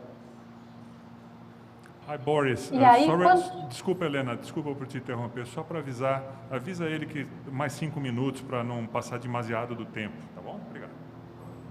Okay. My apologies, but this is just the last thing I'm going to say about this piece. The amazing thing is that after all these years, there are still things we can discover in this piece, and the score should be your friend. I think here, not different editions, not other people's opinions. You can still make up your own. Okay, so let me try to translate everything. Então, quando começam aquelas tercinas em agudos, esse pedaço em diante, aí está escrito um piumoço que quando você tocou, ele não ouviu, não aconteceu. E ele é importante porque logo em seguida tem um pouco menos, quando começam as tercinas com cordas duplas. E é importante fazer essa diferença. Outro clichê que acontece muito é que, nesse lugar onde é o piumoço, os intérpretes costumam fazer a primeira vez forte e mais legato, e a segunda vez piano e mais spiccato. Só que, na verdade, não foi isso que o Tchaikovsky escreveu, é piano das duas vezes, como se fosse um scherzando. Ele está brincando desde o começo desse pedaço, né? E aí a última coisa que ele disse, que ele acha que é resumão de tudo, arruma a partitura geral, original, dessa edição que ele falou, e essa sim deveria ser a sua grande amiga e o seu guia para estudar esse concerto. Não outras edições, não a opinião de outras pessoas, mas o mais próximo possível do que o compositor escreveu.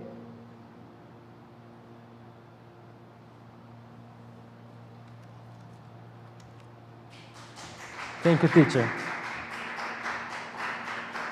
Pleasure.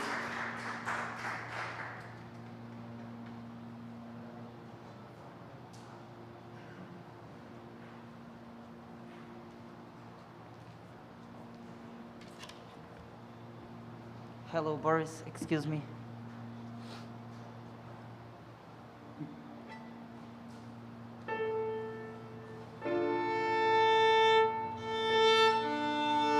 So just gonna go quickly wash my hands. We're having a big heat wave here. Just give me 1 second. Okay. Ele vai rapidinho lavar as mãos e já volta. Tá super quente.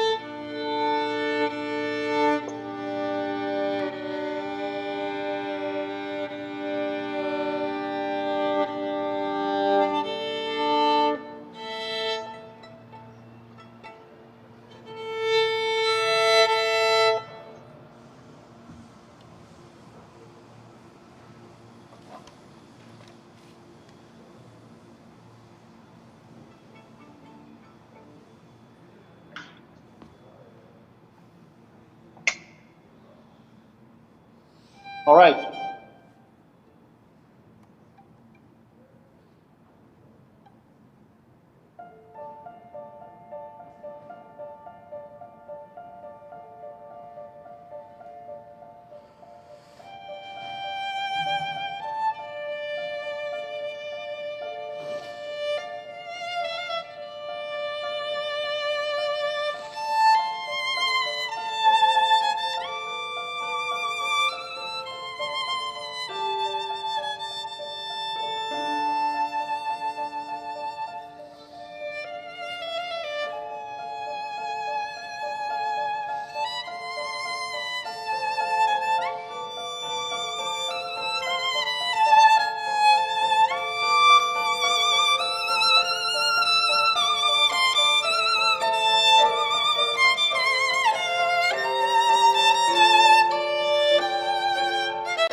Very well.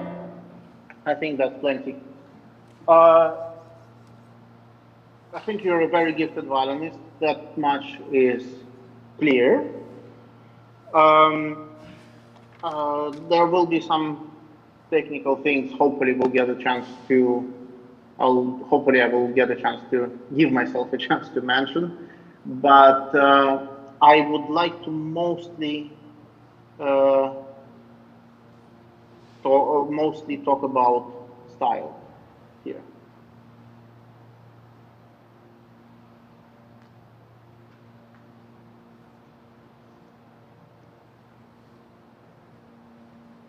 I can hear you. Desculpa. Can you hear me? Okay, well, Yes, of course. Great. Então, ele começou falando que você é um violinista muito talentoso, de que não existe dúvida disso. Ele quer ver se ele consegue falar de alguns aspectos técnicos, mas principalmente ele gostaria de falar de estilo. What I mean by that, and I speak now where, you know, if I had a plane, it would probably take me about 10 minutes to get to Finland. The world is very much connected now, and it doesn't take a lot of effort for people to travel. I mean, of course, the last couple of years have changed things a bit, but you know what I mean.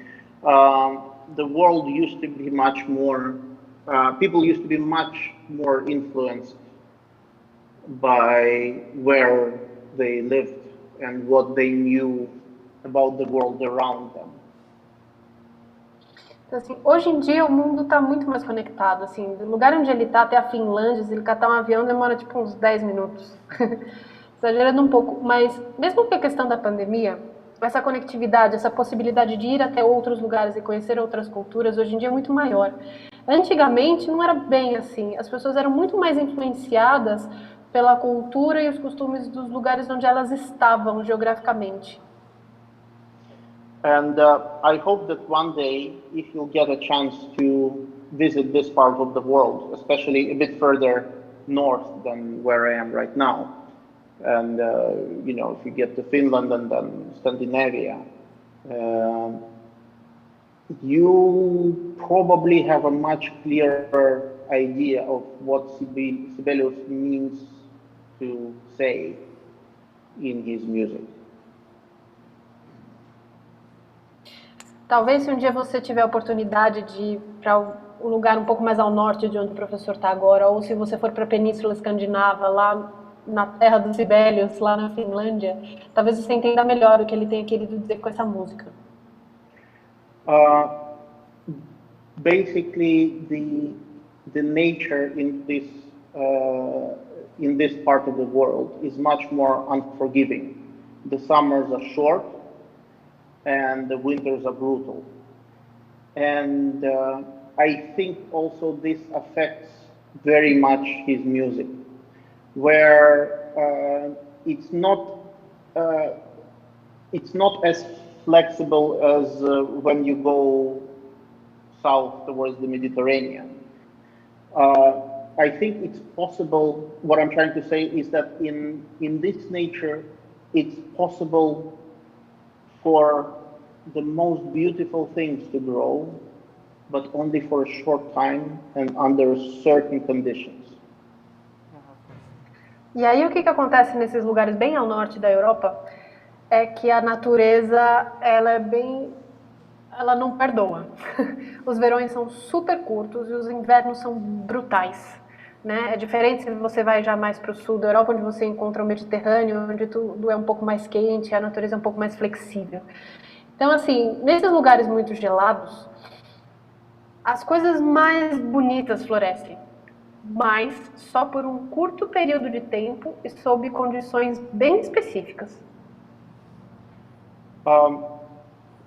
I would also suggest that you look at this piece, especially the first movement. But for me, really the entire piece, as a sort of his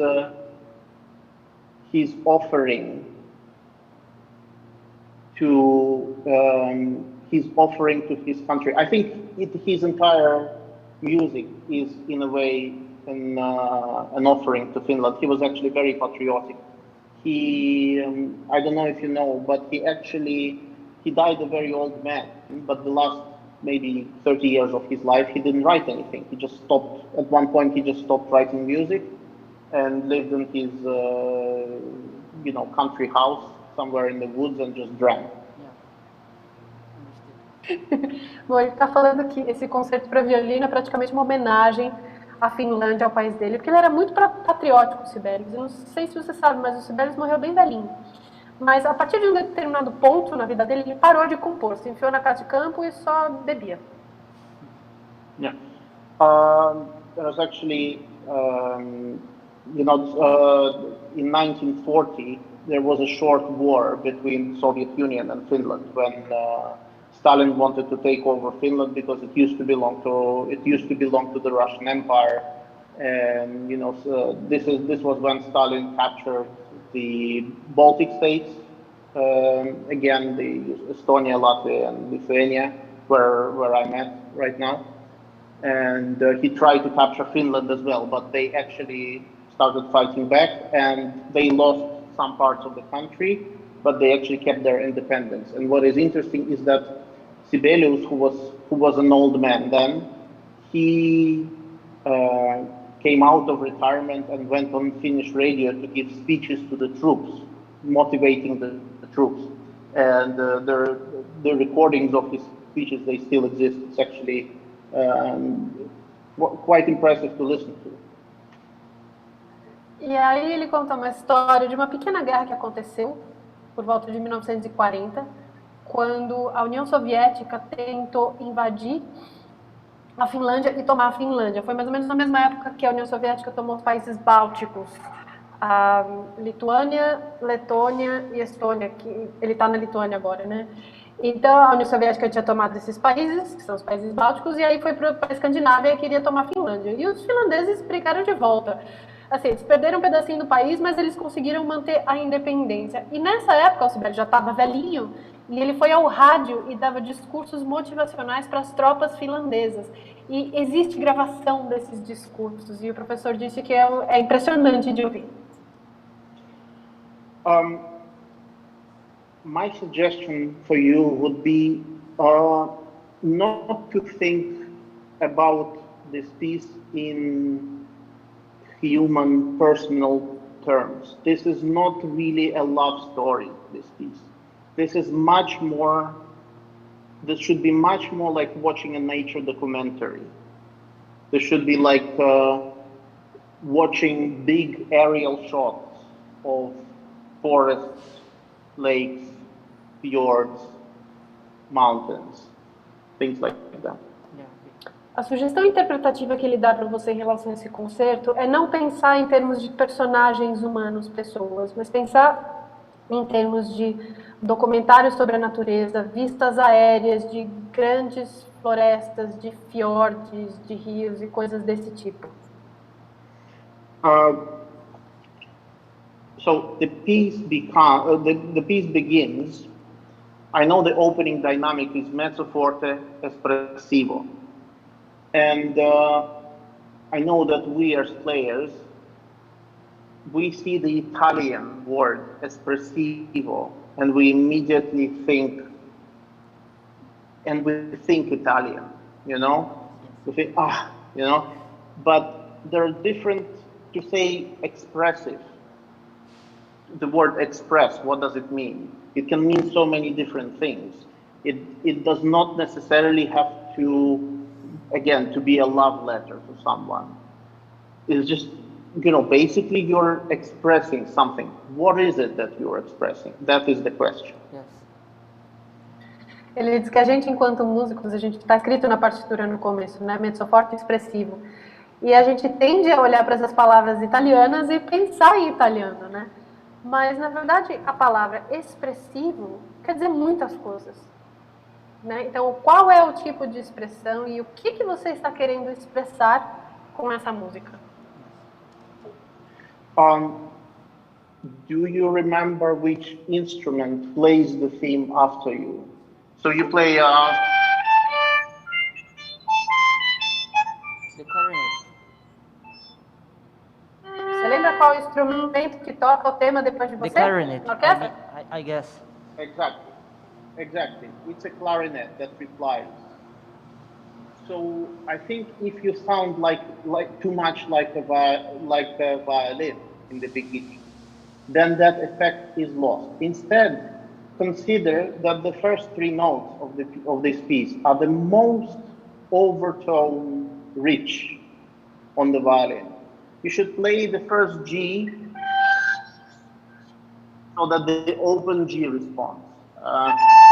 You should play the A so that the open D responds. Also, there's this natural harmonic on the D string, and obviously so that the open D string responds. Also, you don't really need that much vibrato.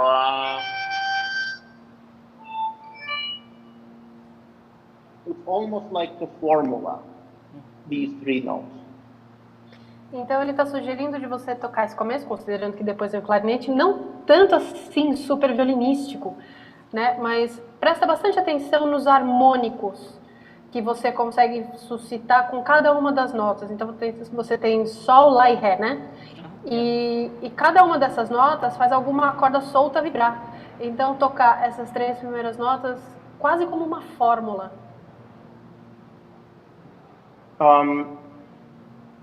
So it begins with these three notes, and then the phrases. Notice how the phrases get progressively longer. So two very short phrases, then much longer.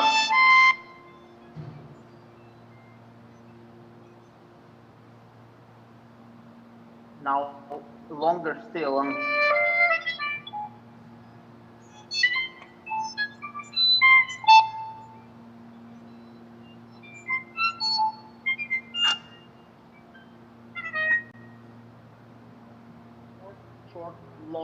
Longest. Então aí ele falou estruturalmente da progressão do tamanho das frases. Então você tem primeiro uma frase curta de 2 componentes, depois uma frase um pouquinho mais comprida também de 2 componentes, depois uma frase longa e depois uma mais longa ainda. I appreciate Sorry, I will have to change. I will have to change the earphones again because these are very long. They don't last very long. These are very old, so they don't last very long. You need to. Sorry, I lost my train of thought, but I'll get there. Phrases? Yeah.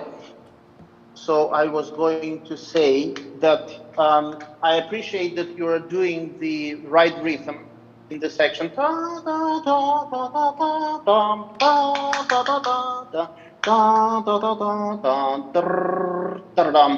You are doing it, but I also think it should be. It's not just the length of the short notes, but it's also how you treat the notes before them that is important.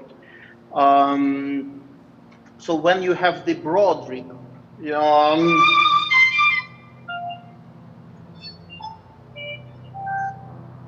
I think these two should be very almost like one note.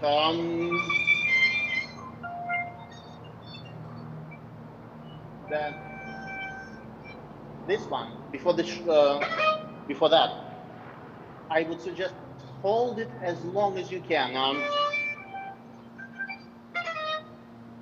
Yeah. So what you need to do is to stretch the difference as much as possible. It's not just a formal thing to do, but I think it also has meaning. Yes, okay. Musical meaning. Aqui ele está falando do ritmo de notas curtas, né? Porque varia bastante nesse começo. Então, assim, você está fazendo o ritmo certo, isso é ótimo. Mas não é só isso. Como você vai lidar com as notas ao redor dessas notas que são mais curtas também é importante. E é importante também lembrar que essas notas têm, e esses ritmos, eles têm significado. Então ele propõe você alargar, né, puxar um pouco a diferença entre quando você tem o ritmo em tercina e quando você tem as notas super curtas. Né? Então, as notas que vêm antes, cuidar delas. Então, quando você...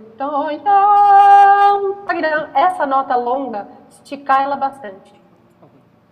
Yeah, okay. Let's now play from the very beginning and try to play the first two short phrases in such a way that you, even physically, I would suggest don't move too much.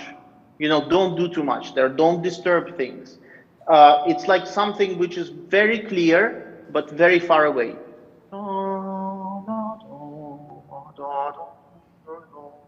Then it gets a little bit closer before moving away again. And then from that point onwards, it just starts getting closer and closer.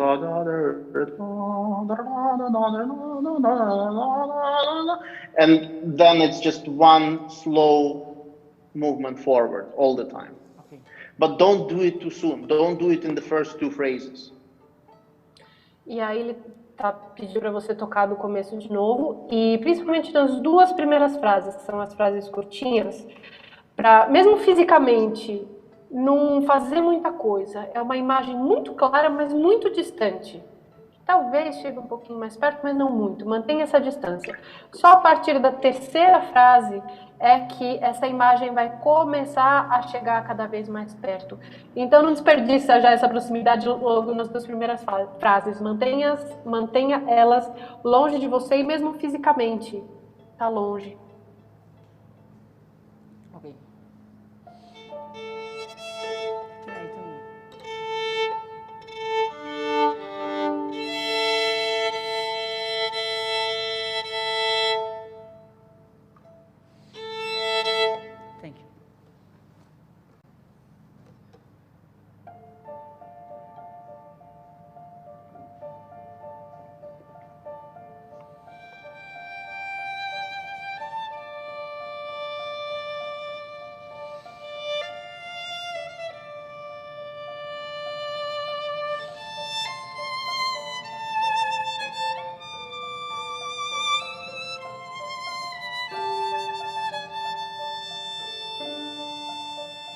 Sorry to stop.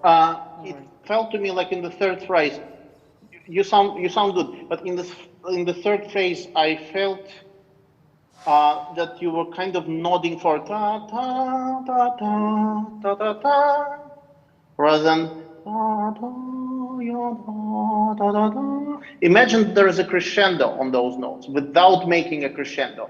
Ta, ta, ta, ta, ta, ta, ta. Don't release those notes. If you do ta ta ta ta ta ta ta, that makes it vertical.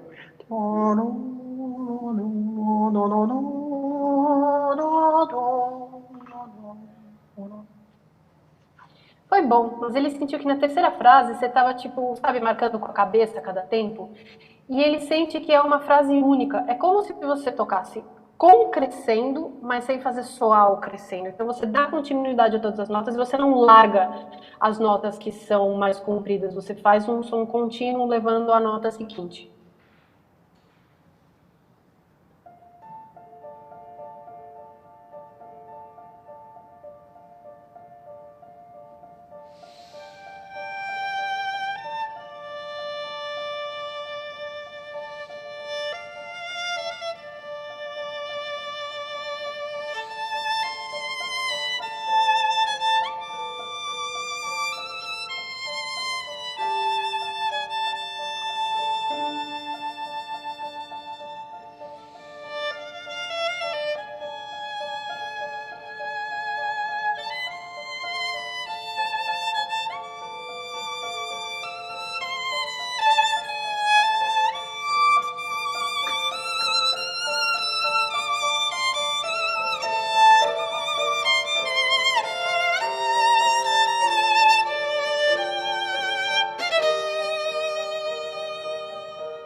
Very well. Now, without looking in the music, please. Okay. Tell me, what does he write in the next phrase? Sorry, I don't remember. Okay. He writes poco forte. Yeah. Okay. What is poco forte? How do you understand the phrase poco forte? I don't know, less than the before. Well, it's a forte, but not a full forte. Yeah, okay. Right. So think about it this thing. It's a poco forte is a forte with poco bow, basically. Okay. Understood. Don't use everything that you have. Don't use the full bow. Okay. It feels to me like you're using the full bow, and it sounds full. Okay. I think it's much more like a threat. This plays like something is going to happen, but when you're playing, it's like something is happening. There is a difference. Okay.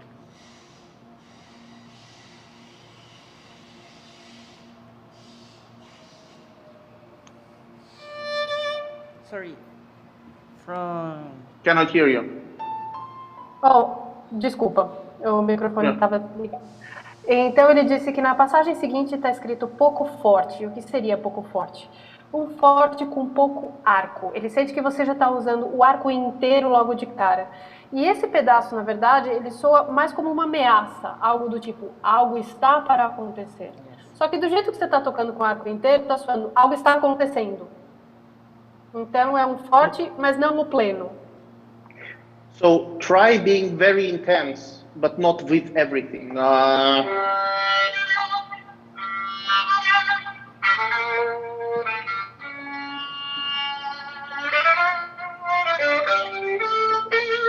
Yes.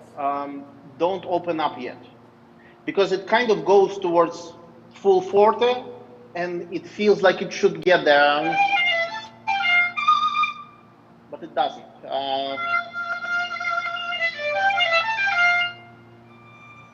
It breaks down. So this poco forte is a journey towards a full forte, and it never gets there. Okay. Então, para prestar atenção que esse pouco forte é uma jornada ao forte inteiro, mas nunca chega lá. From there?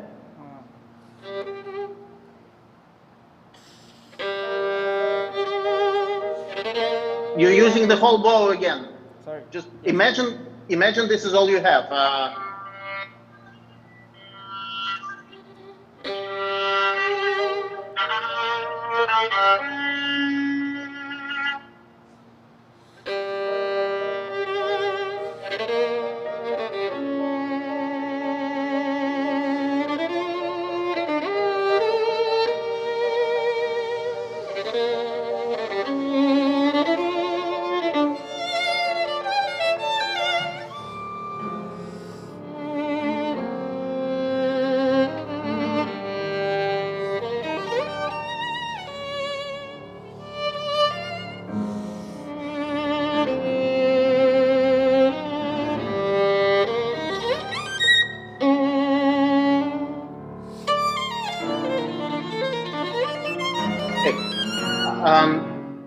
I feel that sometimes where he writes as sforzando, you play an accent.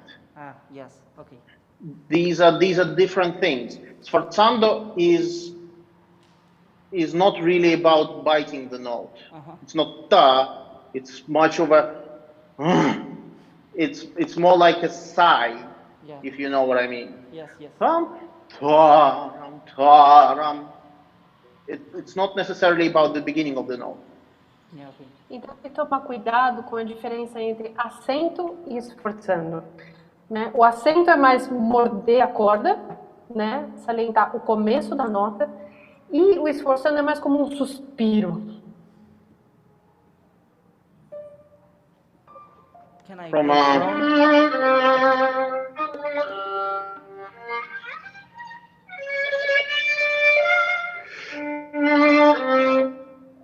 also, where he writes this syncopation,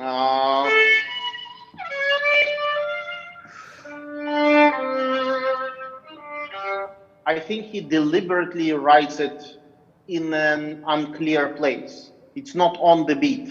So don't be very clear where the note starts. I think he wants you to be he wants it to sound a little bit unclear where it starts. Okay. So like the border between note and no note should not be so clear. Like we had silence and now we have sound. Okay. It should kind of come from nowhere, that note. Okay. E essa nota de síncopa, ele acha que o compositor escreveu deliberadamente num lugar estranho para parecer que estava fora mesmo. Então, quando você começar essa nota, não começa ela de uma forma tão clara assim, como se ela viesse do nada. Sorry? From the subito piano. Okay. Yeah?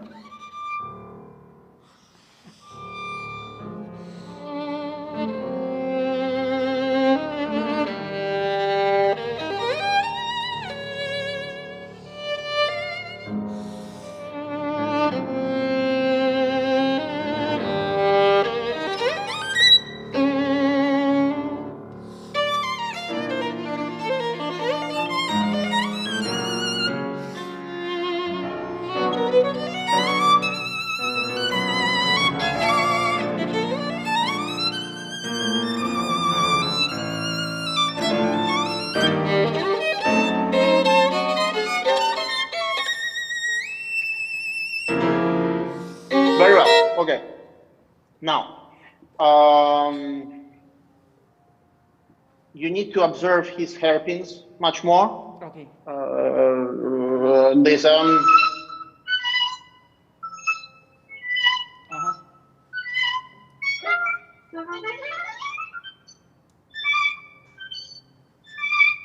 you need to release the notes much more and then play the short note very clear. Okay. Okay. Então, prestar atenção às marcações de crescendo e diminuindo que ele coloca, soltar as notas, quando está escrito para fazer as coisas dinâmicas, e fazer as notas curtas bem mais claras. Now, the next thing, once you get here, there's a lot of notes, but it's actually a very simple line.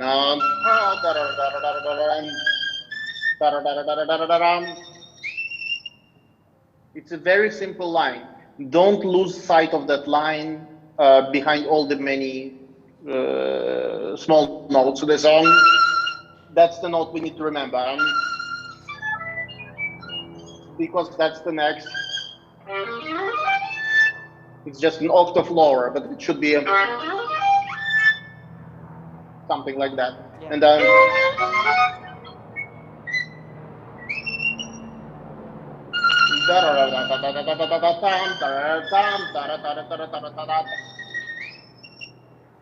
Yes, okay. Então, quando você it's chegar like nesse... it's like what we had earlier with the group concerto. It's easy to lose sight of the simple line because of the small notes. Yes, okay, understood. Então, ele disse que nesse próximo trecho é bom também, assim como no concerto de Max Bruch, não perder de vista a linha melódica simples que está por trás da passagem. Mesmo com esse mundo de nota acontecendo, é importante saber qual que é a linha melódica principal e não perder ela de vista. Can we go from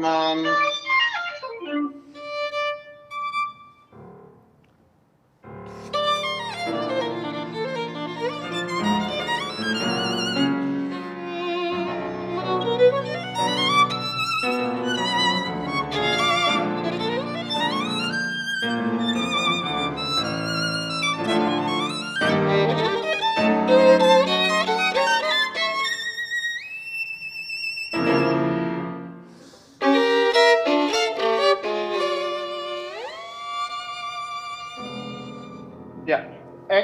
Also, be very clear with the hairpins here. Then quarter. So broken, broken, broken together. You know. Yeah, Yes, yes. If possible, 3 notes together in that chord. Pa yam, pa yam, pa yam, pa yam. E aí ele está sugerindo nesse pedaço que tem esses acordes, primeira coisa, de prestar bastante atenção nessa sequência de crescendos e de marcações de dinâmicas que tem aí. E depois ele sugere de quebrar 2 e 2 cordas, menos na última são as 3 juntas.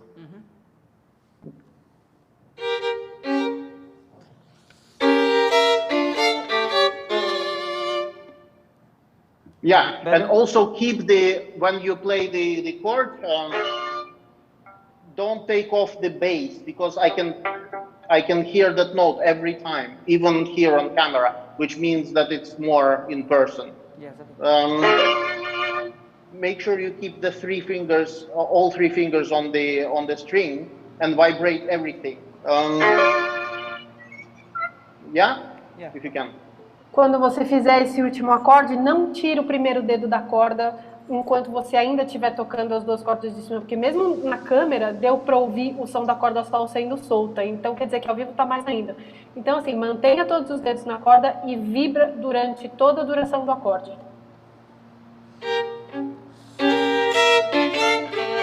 Sorry.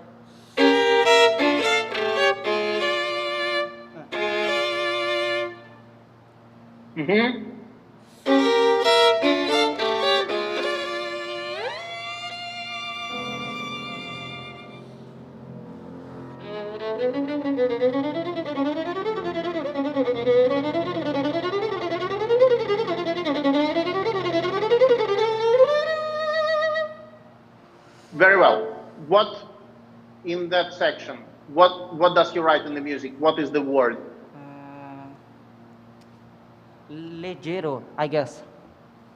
Veloce. Veloce. What does he write in the next section? When it's over 3 strings? I don't remember. Largamente, sorry. Largamente, exactly. So make sure your veloce is not largamente, yeah? Okay. That it's immediately a new character. This should be like an avalanche coming down all of a sudden. It should not sound too human. Yes, okay. Yeah? Yeah. Então nessa passagem de subida da corda sol está escrito veloce e só na outra passagem que está escrito largamente. Cuidado para não confundir as 2 coisas e tocar essa subida da corda sol largamente. Ela é veloce e ela deveria soar como uma avalanche, uma coisa não muito humana. Also, how do you, because you've already played this, how do you understand the word largamente? Outra coisa, você já tocou isso, como você entende a palavra largamente? slowly a little bit, I guess. And intense. Well, maybe. large, Yes. Okay. Yes. Okay. grand, I would say, yeah? Sort of a lot heavier. Like every note all of a sudden has much more meaning. Think much more, once you get there, think much more in harmonies. Yeah? And don't play too lyrical. You're playing some interesting bowings there, but I think actually original bowings work best. So maybe I would, if I were you, I would try going with the original bowings. It doesn't need to be fast. It needs to be like, actually, like you said, intense. E aí, nesse pedaço, largamente, quer dizer largo, grande, mais pesado, como se cada uma das notas tivesse muito mais importância. E ele achou que você fez umas arcadas um pouco interessantes. Talvez seja interessante você dar uma olhada na arcada original do que está escrito. Let's go from veloce.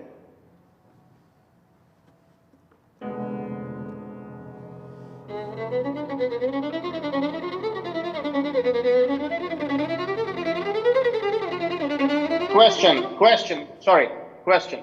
Do you need to emphasize the beginning? I feel like you're doing,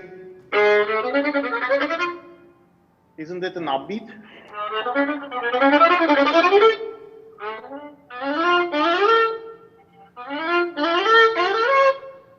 Yes, okay. Você precisa enfatizar a primeira nota? Será que não é anacruse?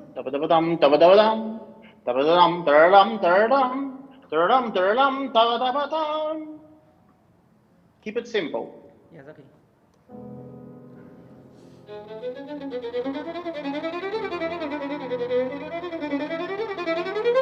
Yeah. See, you're doing another accent here.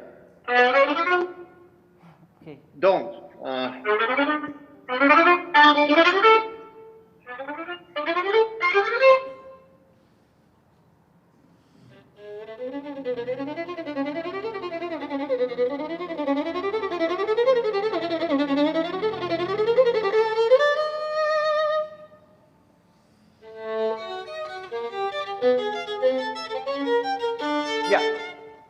I wouldn't make such a big break.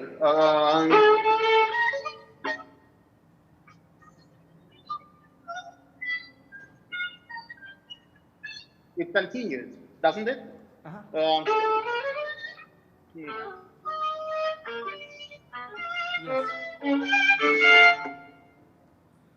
Don't stop.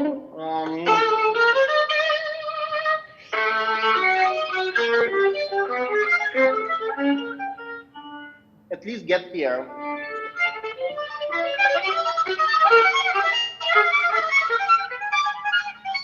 Okay.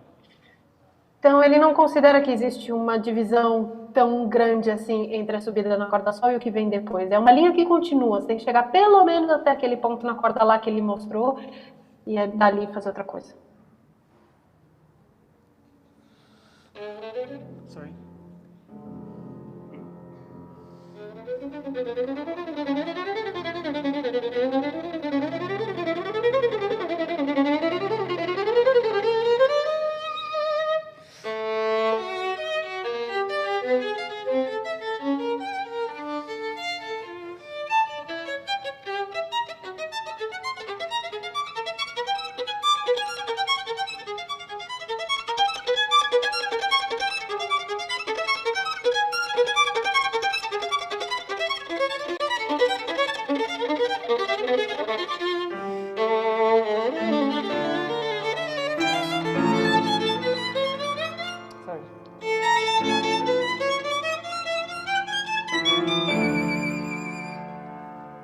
Okay, I have a few technical suggestions.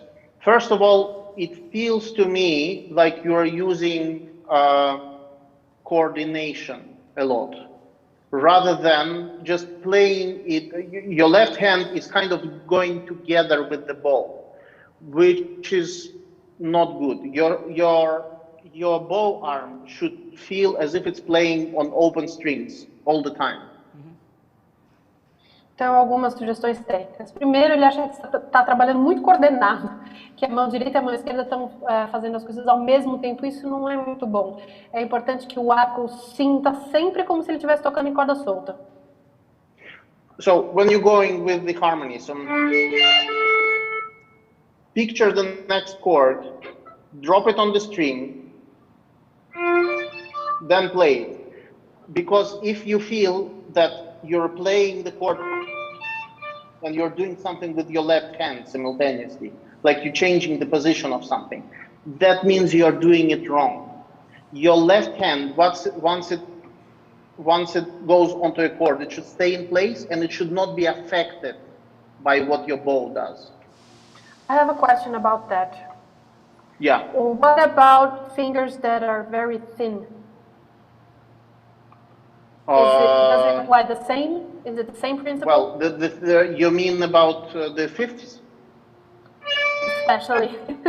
Yeah. Well, the fifths one has to play the fifths very flat, like that. Yeah.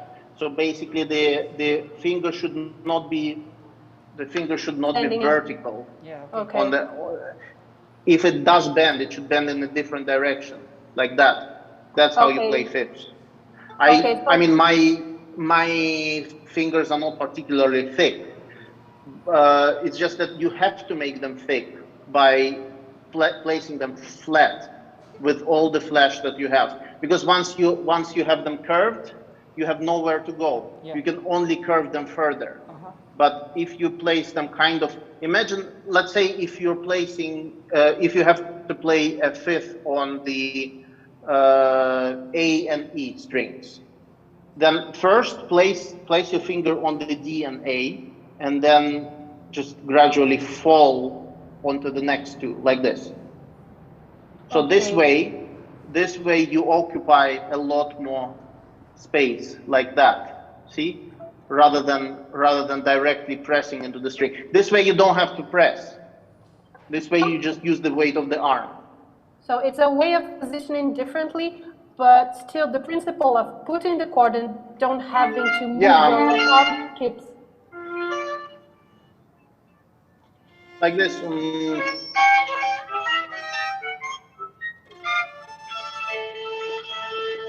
See, it's like that rather than like this. Yes. It's not like this. It's like that.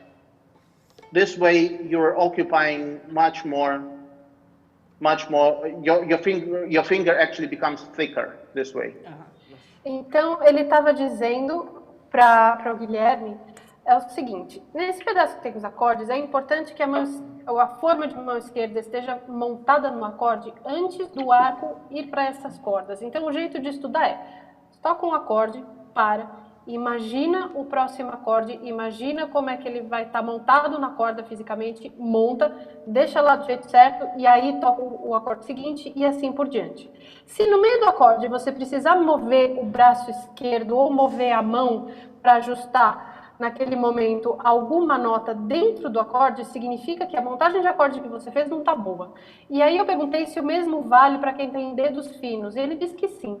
No fim das contas, essa demonstração que ele fez aqui na tela é: quem tem dedos mais finos, especialmente para fazer quintas, é bom deitar os dedos um pouco na corda. Então, por exemplo, se você tem que fazer uma quinta nas cordas Lá e Mi, coloca o dedo de pé entre as cordas Ré e Lá, e aos poucos vai deitando o dedo em direção às cordas Lá e Mi. Então, assim, o posicionamento dos dedos muda, mas o fato de que você botou o acorde Lá e não precisa mais mexer a mão para tocá-lo, vale o mesmo para quem tem dedos mais gordos e para quem tem dedos mais finos. Yeah, so basically your left hand should move in chords all the time.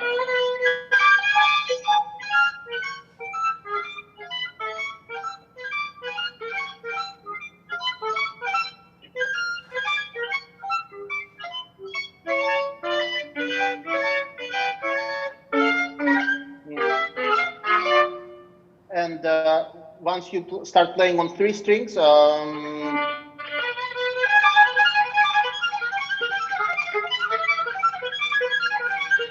nothing changes in the left hand. Então Nothing você should estuda, change. então você estuda esse pedaço Yeah. com a mão esquerda como se fosse tudo acorde.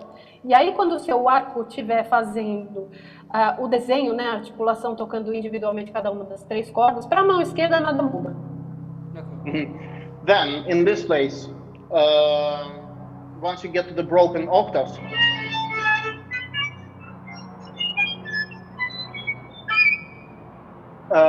I would suggest don't try to play too compact, because it starts sounding like a virtuoso piece all of a sudden, and it becomes something else. So I think just use the whole bow all the time.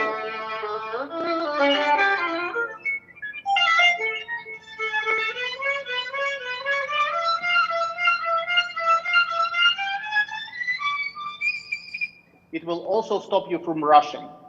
Yes, okay.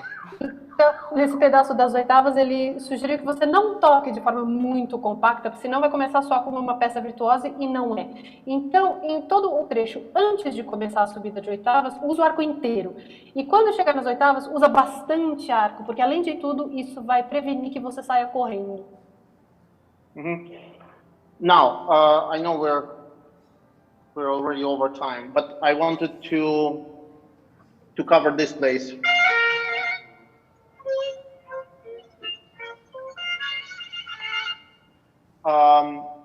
My suggestion would be for you to practice it in such a way that the changes in the lower voice happen with the top note of the thrill, not the bottom note of the thrill. Okay. What I mean is this. Very slowly.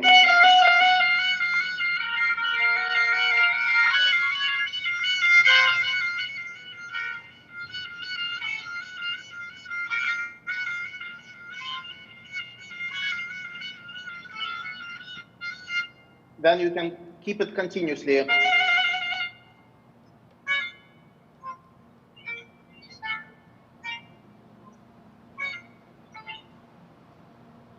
You understand? Yeah? Yes. O que yes. ele está sugerindo nesse pedaço de trinado é você estudar de forma que todas as mudanças de nota que acontecem na corda de baixo acontecem junto com a nota de cima do trinado.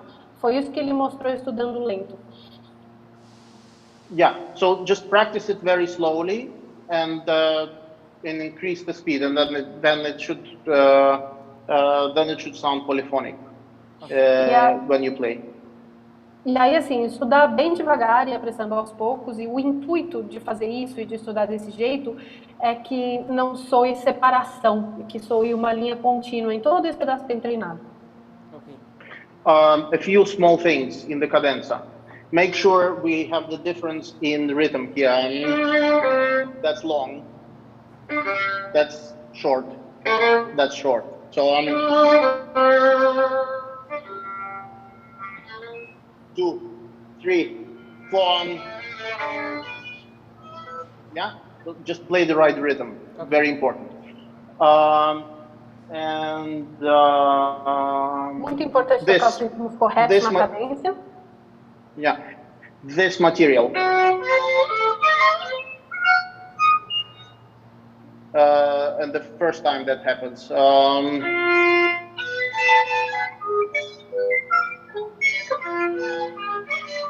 I would much suggest keeping the first 2 fingers on the string all the time and play the upper voice with 4-3 rather than with 3-2, which is what you're doing. This stays on the string all the time.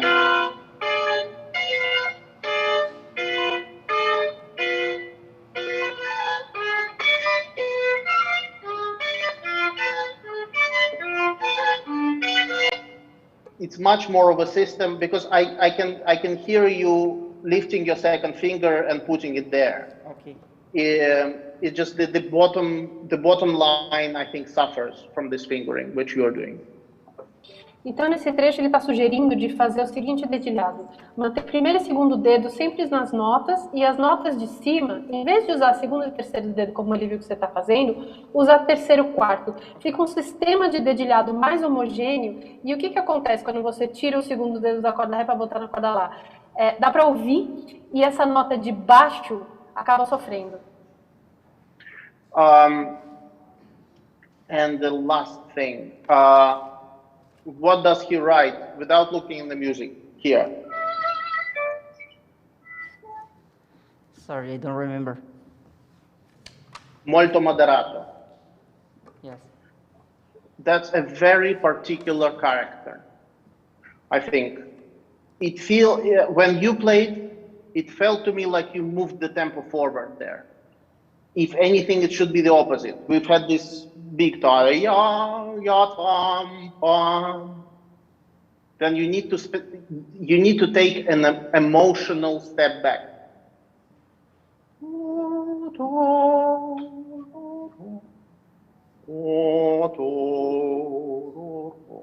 Almost like a slow march. Yes. Nesse pedaço da cadência está escrito molto moderato, e ele acha que é bem particular esse caráter. É quase como se você tivesse que dar um passo atrás emocionalmente falando. Okay, how are we doing? Okay, you had questions? No, Professor, thank you. My pleasure. All right, my pleasure.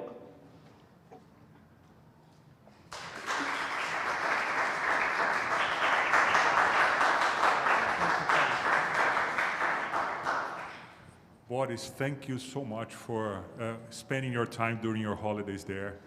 Our students are absolutely thrilled we have a full room here watching it, and the students are absolutely thrilled.